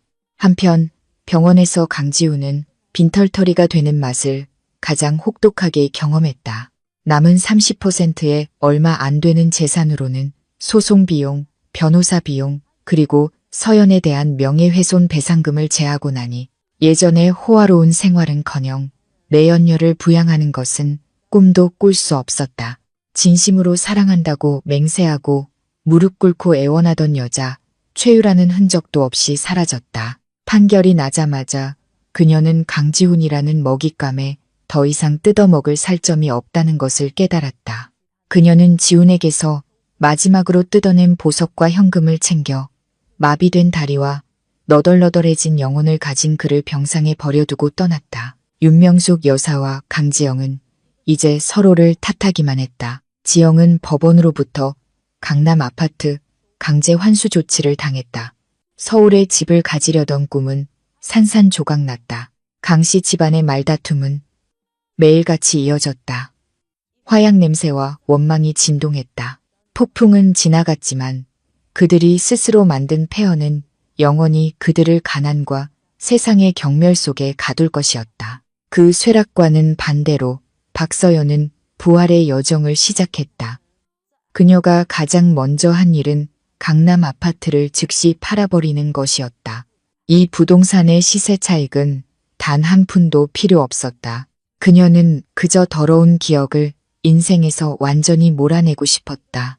한때 보금자리였던 그 집은 이제 그녀의 눈에 제3자의 역한 머스크 향수 냄새로 가득한 범죄 현장일 뿐이었다. 재산의 70%와 집을 판 돈을 합쳐 서연은 큰 금액을 부모님께 드렸다. 이건 제 돈이기도 하고 외할머니께서 남겨주신 돈이기도 해요. 부모님 노후 자금으로 쓰시거나 어디 여행이라도 다녀오세요. 지난 몇 년간 걱정 끼쳐드려서 죄송해요. 그녀는 차분하고 굳건한 목소리로 말했다. 이 여사가 딸의 손을 잡았다. 눈에 눈물이 글썽였다. 네가 사업 자금으로서 부모는 이렇게 큰 돈 필요 없어. 아직 충분해요. 엄마, 중요한 건 제 마음이 편해졌다는 거예요. 서연은 개인 사업에 다시 뛰어들었다. 지훈의 뒷바라지를 위해 잠시 접어두었던 지식과 인맥을 활용해 그녀는 금세 첫 금융 컨설팅 프로젝트를 따냈다. 이혼 소송에서 얻은 날카로움, 결단력, 그리고 경험은 그녀가 시장을 더 현실적이고 냉철한 눈으로 보게 만들었다. 그녀는 시댁에 헌신하느라 멀어졌던 옛 친구들과 다시 연락하기 시작했다. 그들을 다시 만나자 서연은 자신이 얼마나 많은 즐거움과 개인적인 성장의 기회를 놓쳤는지 깨달았다. 그저 자격 없는 자들에게서 헛된 인정을 받기 위해서 서연아, 너 정말 달라 보인다. 훨씬 날카롭고 빛나. 한 친구가 주말 카페에서 말했다. 서연은 미소 지으며 쓴 차를 한 모금 마셨다. 그녀는 자신이 정말로 열이 내렸음을 깨달았다. 맹목적인 사랑의 열병, 헛된 책임감의 열병은 사라졌다. 그녀는 가장 작은 일부터 시작해 자신을 사랑하는 법을 배웠다. 새로 얻은 작은 아파트에 놓을 신선한 꽃다발을 사고 매일 아침 요가를 하고 그리고 가장 중요하게는 과거의 실수에 대해 결코 자신을 자책하지 않았다. 인생은 여전히 아름다웠다. 발코니 밖의 새소리, 매일 아침에 진한 커피 맛, 그리고 자신의 돈과 시간을 완전히 통제하는 감각. 이 모든 것은 그녀가 하마터면 잃을 뻔했던 소중한 선물이었다. 어느 늦은 오후, 노을이 책상 위로 길게 그림자를 드리울 때 서연의 전화가 울렸다. 낯선 번호였다. 통화 버튼을 누르자 전화기 저편에서 처절할 정도로 후회에 찬 강지훈의 쉰 목소리가 들려왔다. 서연아, 내가 잘못했어. 유라도 날 떠났고 우리 집은 이제 완전히 망했어. 내가 개자식인 거 알아. 하지만 우리 5년의 정을 봐서 병원비 좀 빌려줄 수 있을까? 아버지는 퇴직금도 다 날리셨어. 서연은 듣고 있었지만 마음은 조금도 흔들리지 않았다. 통쾌하지도 동정심이 생기지도 않았다. 그저 무의미한 귀찮음만이 느껴졌다. 이 목소리, 이 사람은 이제 그녀에게 귓가에 윙윙거리는 파리 소리와 다를 바 없었다. 강지훈 씨, 그녀가 얼음물처럼 차가운 목소리로 말을 끊었다. 그 5년의 정은 내가 이혼 판결문에 서명하면서 다 써버렸어. 남은 재산 30%면 충분히 살 수 있을 거야. 아껴 쓴다면 말이지. 다시는 나한테 전화하지 마. 우리 사이엔 이제 어떤 연결고리도 없어. 그녀는 단호하게 전화를 끊었다. 조금의 망설임도 없이 서연은 연락처 목록을 눌렀다. 강지훈, 윤 여사, 강지영, 그리고 강 교수의 번호까지 모두 삭제했다. 모든 소셜미디어 플랫폼에서 그들을 완벽하게 차단했다. 강 씨 집안이라는 진흙탕과 그녀를 잇던 마지막 끈이 공식적으로 끊어진 것이다. 서연은 일어나 발코니로 나갔다. 저녁 바람이 그녀의 어깨를 스치며 맑은 풀내음이 실려왔다. 그녀는 항공권 예매 앱을 켜고 재빨리 목적지를 골랐다. 엄마, 나 방금 다음 주 월요일 아침 제주도 가는 비행기표 2장 예매했어요. 엄마랑 바다도 보고 맛있는 해산물도 실컷 먹고 싶어서요.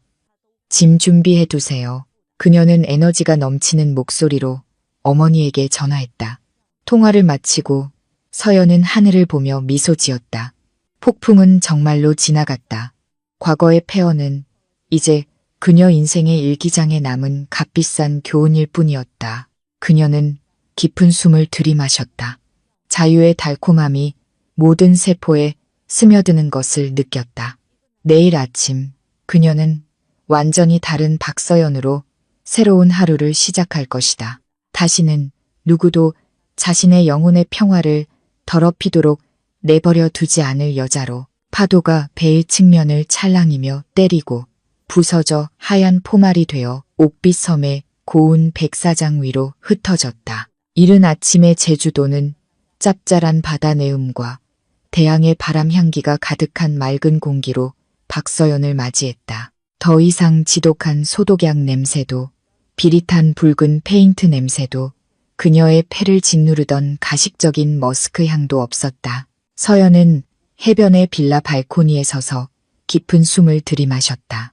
가슴이 지난 5년간 한 번도 느껴보지 못했던 상쾌함으로 가득 찼다. 그녀는 방 중앙에 놓인 큰 거울을 보았다. 거울 속 여자는 더 이상 급하게 묶은 머리에 창백한 얼굴과 시댁의 눈치를 보느라 늘 불안해하던 월급 없는 가사 도우미가 아니었다. 지금의 서연은 매혹적인 몸매를 드러내는 네이비색 실크 드레스를 입고 어깨까지 오는 머리는 개성 넘치는 웨이브로 연출했다.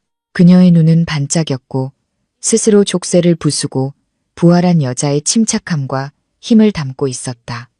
그 잔혹했던 이혼, 이제 와서 돌아보니 그것은 악성 종양을 제거하는 수술 같았다. 고통스럽고 피를 흘렸지만 꼭 필요한 과정이었다. 그녀는 강지훈과의 5년 결혼 생활이 자신을 혼미하게 하고 기진맥진하게 만든 기나긴 고열이었음을 깨달았다. 그리고 법원의 판결은 마지막 해열제였다. 이제 열은 내렸고 몸은 가벼웠으며 정신은 맑았고 영혼은 그 어느 때보다 건강했다. 서연아, 아침 먹으러 나오렴. 야자수 그늘 아래 그네에서 어머니의 목소리가 들려왔다. 서연은 미소 지으며 선글라스를 들고 천천히 아래층으로 내려갔다. 화려한 꽃무늬 옷을 입고 한가롭게 햇살과 바람을 즐기는 어머니를 보며 서연은 자신의 모든 노력이 가치 있었다고 느꼈다. 그녀는 자신을 위한 정의를 되찾았을 뿐만 아니라 낳아주신 부모님의 마음의 평안까지 되찾아드린 것이다. 해변에서 서연은 우연히 많은 사람들의 시선을 사로잡았다. 막 이혼한 여자의 가련한 모습 때문이 아니었다. 그녀의 걸음걸이 하나하나에서 뿜어져 나오는 독립적이고 자신감 넘치는 아우라 때문이었다. 그녀는 자신의 가치를 증명하기 위해 곁에 남자가 필요하지 않았다. 자유야말로 그녀의 가장 화려한 장신구였다. 모래사장을 걷고 있을 때 뒤에서 낮고 따뜻한 목소리가 들려왔다. 혹시 예전 BY 프로젝트의 박서연 팀장님 아니십니까? 서연은 멈춰서서 돌아보았다. 그녀 앞에는 흰색 리넨 옷을 입은 키 큰 남자가 서 있었다. 강인하면서도 낭만적인 분위기를 풍기는 얼굴이었다. 그녀는 기억을 더듬는데 몇 초가 걸렸다. 이현우 건축가님. 이현우는 유명한 건축가로 서연이 강지훈의 내조를 위해 은퇴하기 전 한 대형 프로젝트에서 함께 일했던 사람이었다. 당시 그는 그녀가 경력을 포기하는 것을 안타까워했었다. 맞으시군요. 못 알아볼 뻔했습니다. 현우가 미소 지었다. 그의 눈에는 숨김없는 찬사가 담겨 있었다. 많이 달라지셨네요. 훨씬 생기 넘치고 카리스마 있어 보이십니다. 듣자 하니 최근에 잘못된 투자를 하나 끝내시고 다시 시장에 복귀하셨다고요. 서연이 웃음을 터뜨렸다. 상쾌하고 자유로운 웃음이었다. 그녀는 과거를 피하지 않았다. 맞아요. 감정적으로는 완전히 손해본 투자였지만 제 자신의 진정한 가치를 깨닫게 해준 투자였죠. 지금은 제 자신의 주인이 되었고요. 현우가 고개를 끄덕였다. 그는 조금 더 가까이 다가왔다. 예의를 지키면서도 새로운 관계를 암시하는 적절한 거리였다. 그거 정말 잘 됐네요. 제가 지금 섬 북쪽에 고급 리조트 프로젝트를 진행 중인데 재무 관리에 능하고 서연 씨처럼 날카로운 비전을 가진 파트너가 필요하거든요. 혹시 진짜 새로운 투자에 대해 논의해 볼 생각 없으신가요? 서연은 눈앞의 남자의 진솔한 눈빛을 보았다. 그녀는 새로운 에너지, 운명적인 시작의 기운을 느꼈다. 당장 사랑에 빠져야 하는 것은 아니지만 이것은 더 나은 기회. 지난 반세기 동안 그녀가 박탈당했던 공정하고 서로 존중하는 관계로 나아가는 문이었다. 왜 안 되겠어요? 하지만 이 여행이 끝난 후에야 가능해요. 지금은 제 자유를 만끽하느라 바쁘거든요. 현우가 웃으며 명함을 건넸다. 연락 기다리겠습니다. 열이 내린 박서연 씨가 일에서 폭발하는 모습을 꼭 보고 싶군요. 서연은 명함을 받아들고 가볍게 고개를 끄덕인 후 어머니가 계신 쪽으로 계속 걸어갔다. 그녀는 현우를 돌아보지도 섣부른 제안에 서두르지도 않았다. 그녀는 자신에게 선택할 권리가, 당당할 권리가, 그리고 자신의 마음의 소리를 듣기 위해 잠시 멈출 권리가 있다는 것을 알았다. 그날 오후 서연은 황혼이 하늘을 붉게 물들일 때 해변에 홀로 앉아 있었다. 그녀는 윤 여사의 모욕적인 말들, 강지훈과 강지영의 추악한 음모를 떠올렸다. 그것들은 이제 파도에 휩쓸려 멀리 사라져버린 작은 파편에 불과했다. 강씨 집안은 지금쯤 빛과 경멸의 폐허 속에서 허우적대고 있을 것이다. 그리고 그녀는 이 광활한 자연 속에서 자신의 운명을 스스로 개척하며 서 있었다. 그녀는 스마트폰을 켜서 방금 어머니와 함께 찍은 사진을 보았다. 사진 속 그녀는 활짝 웃고 있었고 눈동자는 마치 바다를 품은 듯 반짝였다. 서연은 자신의 마음의 거울에 스스로를 다시 비춰보았다. 그녀는 어떤 것에도 무너지지 않을 만큼 강하고 경험으로 인해 매력적이며 자제력으로 인해 힘있는 한 여자를 보았다. 이혼은 끝이 아니었다. 어두운 인생의 한 단락을 마감하고 가장 눈부신 다음 장을 여는 쉼표였다. 서연은 일어나 드레스에 묻은 모래를 가볍게 털었다. 바닷바람이 미래의 숨결을 씻고 그녀의 머리카락을 흩날렸다. 그녀는 따뜻한 불빛이 기다리는 빌라를 향해 단호하게 걸어갔다. 그녀는 이제 그 누구도 사랑이라는 이름으로 자신을 가둘 수 없으며 가족이라는 이름으로 자신을 속일 수 없다는 것을 알았다. 그녀는 박서연이었고 이 세상은 오직 그녀만을 위한 무대였다. 서연은 내일 아침 다시 새로운 하루가 시작될 지평선을 바라보았다. 그녀는 만족스럽고 자랑스러운 미소를 지었다. 내 인생은 이제부터가 진짜 시작이야. 오늘 이야기는 우리에게 진정한 강인함이란 배신을 참고 견디는 것이 아니라 독을 과감히 잘라내고 자신의 삶을 되찾는 용기에서 나온다는 것을 보여줍니다. 또한 친절은 결코 약함이 아니며 한계를 넘어서면 정의를 위한 가장 날카로운 무기가 될 수 있다는 교훈을 줍니다. 박서연의 여정은 우리 모두에게 자신의 가치를 지키고 어떤 어려움 속에서도 스스로의 행복을 선택할 힘이 있음을 일깨워줍니다. 여러분은 박서연의 복수 과정에서 어떤 순간이 가장 통쾌하셨나요? 법정에서의 완벽한 승리였나요? 아니면 전 남편과의 마지막 통화에서 보여준 단호함이었나요? 여러분의 생각을 아래 댓글로 자유롭게 남겨주세요. 오늘 이야기가 마음에 드셨다면 좋아요를 눌러주시고 마음을 울리는 더 많은 이야기를 원하신다면 마음정거장 채널 구독도 잊지 마세요. 시청해 주셔서 감사합니다.